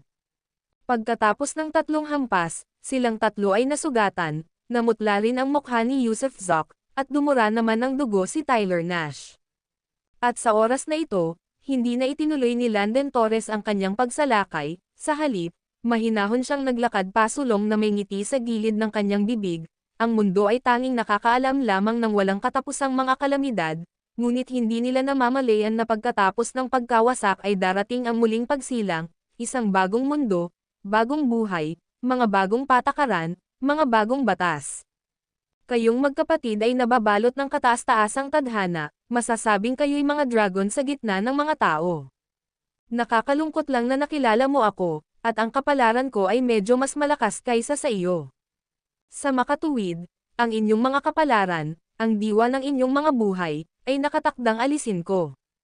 Sa totoo lang, noong nakita kita noon, alam kong kaakibat mo ang Supreme Destiny, habang lumalapit sa iyo, ginagamit ka, hinihintay kitang lumaki. Habang lumalakas ka, lalong nagiging siksik ang diwa ng iyong kapalaran, at ang pagtanggap dito ang magpapalakas sa akin, patuloy niya. Kaya dumating na ang panahon para tapusin ito. Siyempre, maaari kitang payagan na mag-iwan ng ilang huling salita. Kaya ko ring iligtas ang buhay ng iyong mga kamag-anak sa iyong makalangit na lupain, bagaman hindi sila makakatakas sa parusa para sa kanilang mga krimen. Kailangan pa ring magpakasal ni Amber Vance ng labag sa kanyang kalooban, iyan ay isang napatunayang katotohanan. Kung tungkol naman sa iba mo pang mga babae at kamag-anak, maaari lamang silang pigilan sa pagiging ordinaryong banal na mga karaniwang tao. At ikaw, tumingin si Landon Torres kay Tyler Nash at sinabing, kung hindi ako nagkakamali, natamo mo ang mana ng isang matuwid na Diyos gayon din ng isang masamang Diyos, parehong mana sa loob mo. Sa totoo lang, mas malaki pa ang kayamanan mo kaysa sa kanya, sayang lang at hindi ka pa talaga lumaki. Masyadong maikli ang oras, masyadong mahaba ang daan, kakaalis mo pa lang. Gayunpaman, ang iyong mana ay nakatakdaring maging akin. At binibining Schwartz, nahulog ka sa malademonyo na landas, naakit ng masamang Diyos. Ngayon, hindi kita papatayin, kundi kailangan kitang dalhin palayo upang supulan at lipulin ang kasamaan. Ang dapat sana'y isang mabait na babae ay naging labis na nahuhumaling, nabigo ang pamilya Schwartz sa kanilang pagpapalaki, panahon na para disiplinahin ng tama. Kung gayon, mayroon pa ba kayong tatlong gustong sabihin? Ang video na ito ay edited by Urban Storytelling. Kabanata 1429 na kutsilyong pangkamay na may vitality. Sa totoo lang, walang masabi si Yusuf Zoc, at wala ring masabi ang undead na halimaw, dahil hindi sila makatakas kahit gusto nila, kaya ano pa ang natitirang masasabi. Akala nilang dalawa noong una, sa pamamagitan ng pagsasanib puwersa, kahit hindi nila mapatay si Landon Torres, maaari pa rin nila itong labanan hanggang sa tabla o mapipilit pa nga siyang tumakas. Pero ngayon, ang sitwasyon ay lubos na lumampas sa kanilang imahinasyon. Ang lahat ng kanilang mga divine skills at magic treasures ay parang mga laruan sa palad ni Landen Torres, hindi kayang tiisin kahit isang suntok. Hindi naman sa hindi sapat ang lakas ng kanilang mga magic treasures, kundi dahil masyadong mababa ang kanilang mga kaharian. Masasabing ang agwat sa pagitan nila ni Landen Torres ay hindi kasing dali ng isa o dalawang antas. Ang pagkakaiba nila ay ang kaharian ng daan, isang agwat na hindi maaaring tawirin, isang pagkakaibang kasing laki ng pagkakaiba sa pagitan ng langit at lupa. Halimaw, Carson, mamaya, ako na ang bahala sa inyong dalawa. Samantalahin mo ang pagkakataong makatakas, alam ni Yusuf Zoc na mapanganib ang sitwasyon, na maaaring hindi silang lahat mabubuhay ngayon, ngunit anuman ang mangyari, may isang tao sa kanilang tatlo ang kailangang magpatuloy sa buhay. Kailangang mabuhay si Carson Schwartz, kinailangan ding mabuhay ni Tyler Nash dahil hanggat nabubuhay ang taong iyon, isa siyang sakuna, at kung wala nang sasabihin si Yusuf, maghihiganti siya para kay Yusuf. Kaya naman, hangad niya, Tyler, na manatiling buhay sa panahon ng sakuna. Kikiki, sa sitwasyong ito, sigurado ka bang makakatakas tayo? Mahinang humajejek si Tyler Nash. Ako na ang bahala sa iyo, wala siyang gagawin kahit ano sa akin, sabi ni Carson Schwartz habang humahakbang papalapit. Ha, sa sandaling ito, huminga ng malalim si Yusuf Zoc at habang kumikislap ang mga mata, sinabing, sundin mo ang utos ko, baka makatakas tayong lahat. Huwag kang maging matuwid, mayroon pa akong mga divine skills na hindi ko pa nagagamit. Mayroon din akong mga magic treasures na hindi ko pa nagagamit. Ako rin ay mayroon ng mga banal na kasanayan na hindi nagagamit. Nagpalitan ng tingin sina Tyler Nash at Carson Schwartz, sa ngayon, silang tatlo ay mayroon pa ring mga legal iligtas buhay na trump card na hindi nila nagamit. Tila hindi gumamit si Tyler ng anumang likas na espiritual na kayamanan, at dahil namana niya ito mula sa Main God Palace, imposibleng wala siyang anumang likas na espiritual na kayamanan. At lumalabas na hindi rin gumamit si Carson Schwartz ng kahit anong divine skills, kaya silang tatlo ay may tig-iisang huling atake na natitira. Paano kung maglunsad tayo ng magkasanib na pag-atake, gamit ang lahat ng ating mga taktika? Kung masasaktan natin siya, dapat tayong tumakas agad nang hindi natatagal ang laban, mungkahi ni Tyler Nash. Mabuti, sang-ayon ako, sabi ni Carson Schwartz. Si Yusuf Zoc mismo ay hindi sigurado kung magiging epektibo ang kanyang divine skills, ngunit kahit ano paman, kailangan niyang gawin ang huling laban na ito. Sige, kung may pagkakataon, tatakas tayo agad, sabi ni Yusuf Zoc, habang nakatingin kay Landen Torres, na nakatayo sa tapat nila ng nakangiti. Nag-usap ang tatlo sa pamamagitan ng kanilang mga kaluluwa, at batid ni Landen Torres ang kanilang madamdaming komunikasyon, ngunit hindi niya sila pinigilan. Siya na ngayon ang may kontrol sa buong sitwasyon. Siya na ngayon ang may kontrol sa buhay at kamatayan. Taglay niya ang napakalakas na kapangyarihang wasakin ang lahat. Lahat ng mga pekana at panlilinlang, lahat ng mahiwagang kayamanan at banal na kasanayan, ay lubos na walang saysay laban sa kanya. Tapos na ba kayong mag-usap? Kung gayon, halika. Oras na para tapusin ito. Alam ni Landen Torres na nagkasundo na silang tatlo nang sabay-sabay silang tumingin sa kanya, at alam din niya na gagamitin na nila ang kanilang mga huling galaw. Sa unang tingin, tila casual lang siya, ngunit sa totoo lang, alam niya na ang tatlong ito ay pawang mga nilalang na may pambihirang kapalaran at hindi maaaring maliitin. Kikiki, Ginoong Landen, tingnan natin kung paano mo gagamitin ang aking likas na espiritual na kayamanan, biglang gumawa ng unang hakbang si Tyler Nash. Sa gitna ng kanyang natatakpang hajijek, kasabay ng bigla ang pagtanggal ng kanyang mahahabang manggas, sumulpat ang ilang malalaking higanti ng bato. Tunay nga, ang tampalasan na ito ay may mga stone giants, ang mga stone giants mula sa Main God Palace, na ngayon ay mga alipin niya sa bato. Walang pakialam sa buhay at kamatayan, pambihirang lakas, bigla silang lumitaw, naging parang mga kidlat na sumusugod sa Landen Torres. Bukod pa rito, isang tungkod ang hindi inaasahang lumitaw sa mga kamay ni Tyler Nash, isang tungkod na may nakapaloob na bilog na butil, nakahawig ng isang mata. Hindi ko alam kung anong klaseng magic treasure ang tungkod na ito, Pero sa sandaling lumitaw ito, ang butil ay naglabas ng isang sinag ng liwanag, diretsyong tumutusok kay Landon Torres. Pagbubuklod ng yelo, gumalaw din si Carson Schwartz, iwinagayway ang isang sanga ng willow sa kanyang kamay, bumagsak ang ulan mula sa langit, at habang bumababa ang kanyang boses, ang mundo ay nababalutan ng yelo. Mga manok na gawa sa putik at mga asong palayok. Tila walang pakialam si Landon Torres sa mga mahiwagang kayamanan at banal na kasanayan ng dalawa, at nang makita niya ang higanteng bato na sumusugod papalapit sa kanya, inabot niya ang kanyang palad at saka marahas itong kinurot, dahilan para sumabog ang mahigit 100 higanteng bato, habang ang sinag ng liwanag na nagmumula sa tungkod ni Tyler Nash ay nahawakan ng kanyang palad. Kung tungkol naman sa ice ceiling ni Carson Schwartz, tila naselyuhan lamang nito ang espasyo, kaya't hindi nasaktan si Landon Torres sa loob ng 10 metrong radius sa paligid niya. Kasing bangis ng demonyo, ang lakas ni Landon Torres ay hindi kapanipaniwala. Umatras ka, ako ang bahala. Gumalaw si Yusuf Zoc, pinakawalan ang isang atake na matagal na niyang pinag-iisipan. Ang atakeng ito ang puwersang naipon niya mula sa Blue Sea at Cloud Sky, at pagkatapos niyang buksan ang 72 purple blood beads, pinagkalooban siya ng mga bagong divine skills. At hanggang ngayon, hindi pa niya nasusubukan ang quantum skills, kaya sa kritikal na sandaling ito, sa wakas ay nagamit na niya ito. Sumabog ang puwersang quantum, binubuksan ang kalangitan, hinahati ang lupa. At ngayon, umatake siya gamit ang isang quantum force, naubos ang kalahati ng naipon sa Jade Sea. Hindi niya alam kung gaano kalakas ang quantum force, pero gaano kalaki ang kalahati ng vital force mula sa Blue Sea at Cloud Sky. Gaano kalawak, kaya, pinakawalan niya ang puwersang quantum na ito. Walang mga magarbong teknik, o paggamit ng anumang divine skills, na ginagawa lamang ang quantum force na pinakamatalas na talim ng kamay, at tinatamaan ng malakas. Noong una ay nilalabanan ni Landon Torres ang mga energy shot mula sa staff at blood beads, ngunit bigla, nang makita niya ang quantum force blade ni Yusuf Zoc, napataas ang kanyang kilay, dahil ito ay isang kapangyarihang hindi pa niya nakikita noon, ngunit nagbibigay ito sa kanya ng matinding pakiramdam ng panganib.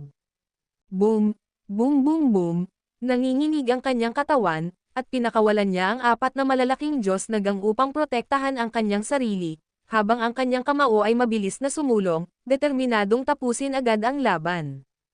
At habang mabilis na sumusulong ang kanyang kamao, ang butil sa tungkod ni Tyler Nash ay biglang pumutok, at pagkatapos, ang lakas ng kamao ni Landon Torres ay dumating sa katawan ni Tyler Nash, lumaki si Tyler Nash at sumigaw ng isang matinding takot, pagkatapos ay, bang, sumabog siya. Tunay nga, sa isang iglap, sa isang kisap mata, si Tyler Nash ay nagkawatak-watek. Wuuu! Wuuu! Isang napakadilim na enerhiya ang biglang lumabas, automatikong tinawag ang Soul Summoning Banner, walang humpay na umuungol, binalot ang lahat ng laman at dugo ni Tyler Nash. At ikaw, sumulyap si Landon Torres kay Carson Schwartz, pagkatapos, sa pagbuka at paghawak sa 5 daliri nito, ay agad na naging 5 daloy ng enerhiya, bumuo ng 5 hugis na parang lubad, mabilis na gamulong patungo kay Carson Schwartz, at sa isang iglap ay tinangay siya sa mataas na kalangitan, sa kabila ng kanyang pagpupumiglas, hindi siya makawala mula sa mga lubad na may 5 daliri. Sige, tingnan ko kung anong klaseng divine skill itong unknown energy na ito. Matapos mapasuko ang 2 tao, na hindi alam ang buhay o kamatayan ni Tyler Nash, at napigilan si Carson Schwartz sa kawalan, ang quantum blade ni Yusuf Zoc ay halos nasa harap na rin ni Landon Torres. Tunay nga, ang bilis ni Landon Torres, kakaiba at matulin, ay masasabing, pagkatapos ng 2 magkasunod na hampas, wala pang kahit 1,000 bahagi ng 1 segundo ang lumipas.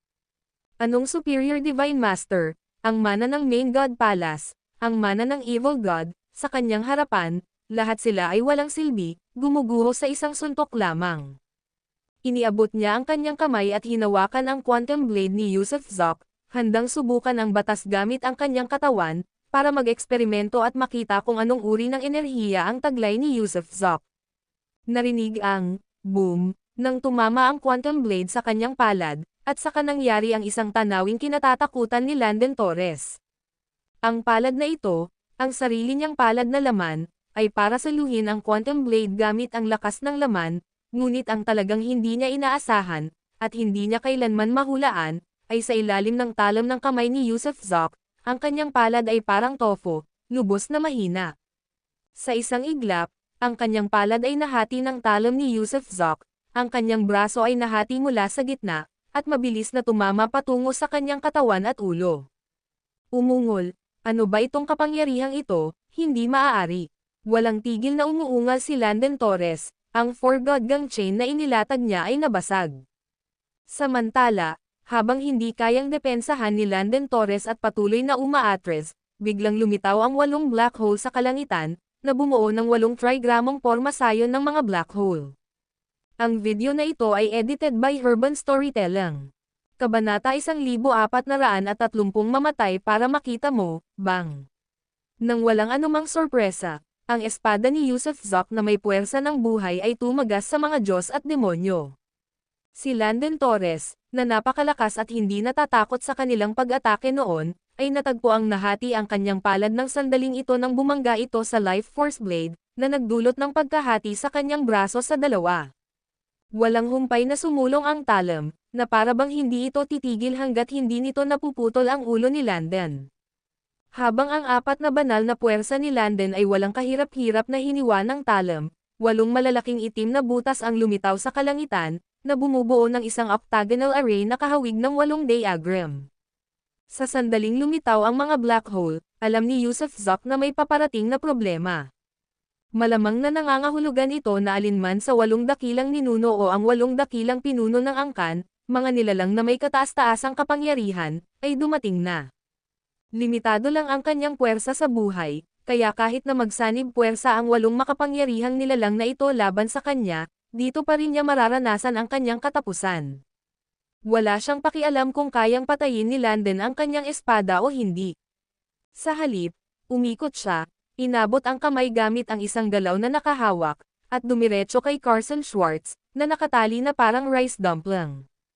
Mapangahas na taong walang hiya, isang malakas na sigaw ang nagmula sa isa sa mga itim na butas, na sinundan ng isang sinag ng liwanag na tumatama sa kamay ni Yusuf na parang multo. Bang! Bang! 2 pagsabog ang umalangaw-ngaw sa kawalan. Ang isa ay ang mapanlinlang na kamay ni Yusuf na sinasalanta ng sinag ng liwanag, at ang isa naman ay si Landen, na, sa kabila ng kanyang katatagan, ay hindi nakayanan ang pagsalakay ng talam. Kalahati ng kanyang balikat at katawan ay naputol ng talam. Gayunpaman, muntik na siyang makaligtas dahil nanatiling buo ang kanyang ulo. Bukod dito, sa sandaling nahati ang kalahati ng kanyang katawan, nagawa niyang maglunsad ng isang mabangis na kontra-atake kay Yusuf gamit ang kabilang kamay niya. Diyos na suntok ng paglipol. Si Yusuf, na may galit na mga mata na nanlalaki at buhok na lumilipad ng mabangis, ay kamukha ng isang demonyo mula sa impyerno, ang kanyang mga mata ay parang pulang-pulang bukol. Dahil nasa harap niya mismo si Carson, hindi niya ito mahawakan. Life Force Blade. Nang makita si Landen na sumuntok muli ng may desperadong paninindigan, wala siyang ibang nagawa kundi ang ganap na makipaglaban at gumanti gamit ang isa pang hiwa ng kanyang espada. Bang! Nagtagpo ang God Punch of Annihilation at ang Life Force Blade, at pagkatapos ay nabasag ang Divine Punch, habang ang Life Force Blade ay tumagos sa kawalan, na lumikha ng isang malaking punit na nagtagal ng matagal. Sa sandaling ito ay 8 figure ang tumalon mula sa 8 itim na butas. Mabilis na tumingin si Yusuf, at napagtantong hindi pala sila ang mga kumokontrol, kundi ang 8 dakilang pinuno ng angkan. Tila hindi talaga kayang umalis ng 8 controller sa altar ng Diyos, at ang 8 dakilang pinuno ng angkan ay dumating upang sumaklolo. Ang batang ito ay nagtataglay ng hindi kilalang divine power, mag-ingat kayong lahat. Mabilis na tinatapik ni Landen ang mga punto sa kanyang katawan habang nilulunok ang mga elixir, mabilis na nagpakalma sa kanyang mga pinsala. Kamangha-mangha, may bagong laman na nagsimulang umusbong kung saan naputol ang kanyang braso at balikat. Hindi pinansin ni Yusuf ang 8 dakilang pinuno ng angkan, at ipinagpatuloy ang kanyang pagsalakay kay Carson. Nakulong si Carson sa loob ng 5-finger prison cage, na binubuo ng 5 daloy ng True Chi ni Landen, dahilan para hindi makawala si Carson. Hindi nang ahas si Yusuf na saksakin ito gamit ang kanyang talam, sa takot na baka masaktan siya nito, kaya kinailangan niyang pisikal na lumapit kay Carson. Walang pakundangang junior, ang kalabanan ang 8 dakilang pamilya ay parang isang hiling na mamatay ka na lang. Umaasang nakawin si Carson mula sa Schwartz clan. Puso lang. Biglang sumigaw ng malakas ang pinuno ng angkan na si Denton Schwartz ng Schwartz clan, at nagsimulang ilabas din ng iba pang mga pinuno ng angkan ang kanilang kapangyarihan. Pagkatapos, sa isang titik ng kanyang palso, ibinunyag ni Denton ang isang salamin sa kanyang kamay at itinutok ito kay Yusef. Si Yusef, na halos nakarating na sa Carson, ay naunahan ng bilis ng liwanag ng salamin ng hindi mabilang na sukat, at sa isang iglap, siya ay nabalot ng liwanag nito. Sizzle sizzle sizzle, sa sandaling dumampi sa kanya ang liwanag ng salamin, nagsimulang lumabas ang usok mula sa kanyang katawan. Maging ang kanyang mga butas ay nagdugo, at ang kanyang kaluluwa ay dumanas ng matinding sakit. Pinilit niyang magpatuloy, ngunit wala siyang magawa. Nako, huwag po, Panginoon ko, iwasan ninyo po. Panginoon ko, huwag mo akong iligtas. Iyan ang likas na espiritual na kayamanan, ang Chenkun Mirror, hindi mo iyon matiis. Ginoo ko, tumakbo ka. Huwag mo akong alalahanin, hysterical na sigaw ni Carson. Sa sandaling iyon, nawala ang lahat ng kanyang pagiging parang isang babae at, umiyak ng mapait, at nagpagulong-gulong ng walang pakundangan. Mamatay ka. Umusok ang katawan ni Yusef, ang kanyang mga purple blood beads ay pumipintig ng malakas, ngunit kahit na ganoon, nagawa pa rin niyang muling hiwain gamit ang kanyang life force blade, na nakatutok sa direksyon ng salamin. Isang malamig na tawa ang pinakawalan ni Denton Schwartz, nang direktang tumama ang liwanag ng salamin sa talam ng life force. Bang! Nabasag ang liwanag mula sa Chenkun Mirror, at ang life force blade ay nagpatuloy sa pagsulong na parang mabibiyak nito ang salamin mismo. Ano? Paano ito posible? Anong klaseng kapangyarihan yan? Pigilan mo siya, gawin mo ang lahat, pumatay, pumatay, pumatay. Kung hindi natin mapupuksa ang demonyong ito, mapapahamak ang 8 dakilang pamilya. Sumigaw ng mga utos ang 8 dakilang pamilya at pagkatapos ay inilabas ang kanilang mga likas na espiritual na kayamanan, ang mga pamana ng kanilang mga angkan. Naglabas ang pamilya Goodman ng isang ruler, at sa isang malakas na paghakbang pababa, nahati ang ruler ng may matinding enerhiya. Hawak ng pamilya Nash ang isang butil na, nang lumingon, ay agad na nagpatahimik sa kawalan. Ang pamilyang Burger ay naglabas ng isang mahabang latigo, na walang limitasyon ang haba. Ang pamilyang Watts ay gumawa ng 2 piraso ng jade dishware, at nang dahan-daang pagdikitin, ang mga ito ay naglalabas ng tunog ng kulog, na sinusundan ng mga kidlat na tumatama. Ang iba, tulad ng pamilya Arellano, pamilya Nash, pamilya Torres, at iba pa, ay naglabas din ng mga pamana ng kanilang angkan upang salakayin ang talam ni Yusef Zoc na gawa sa elemental na enerhiya. Boom!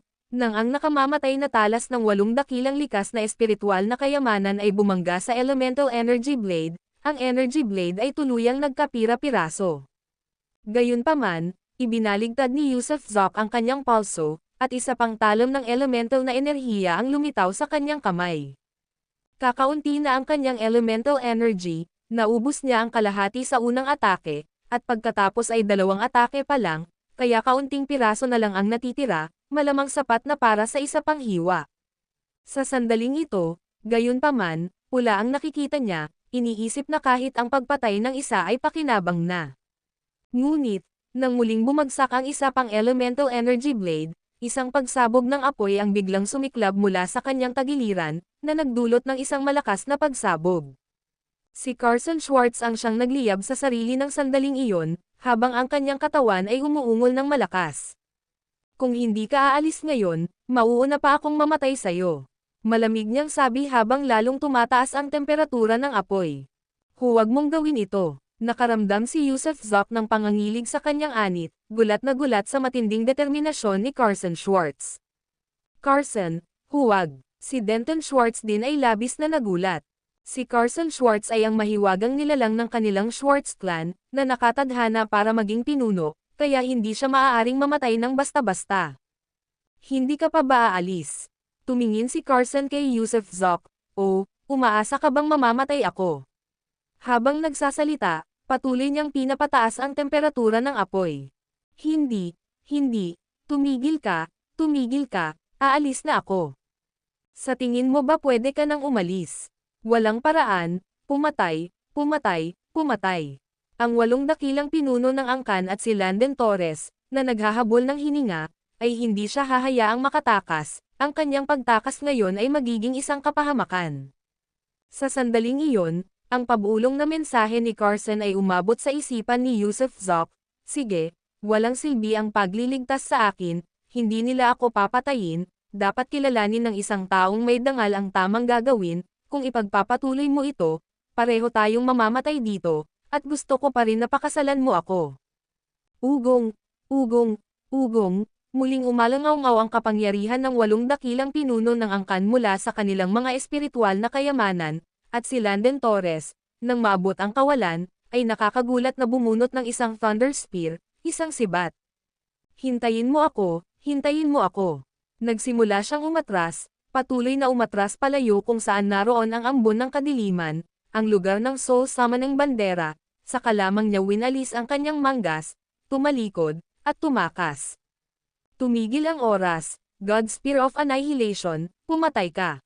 Pinaputok ni Landon Torres ang sibat sa kanyang kamay, at ang mga atake mula sa 8 diagrams momentum ng innate spiritual treasures ng 8 great clan leaders ay muling nagtagpo kay Yusuf Zoc. Nanigas sa kalawakan si Yusuf Zoc, sa isang iglap, siya ay naharangan, hindi makatakas.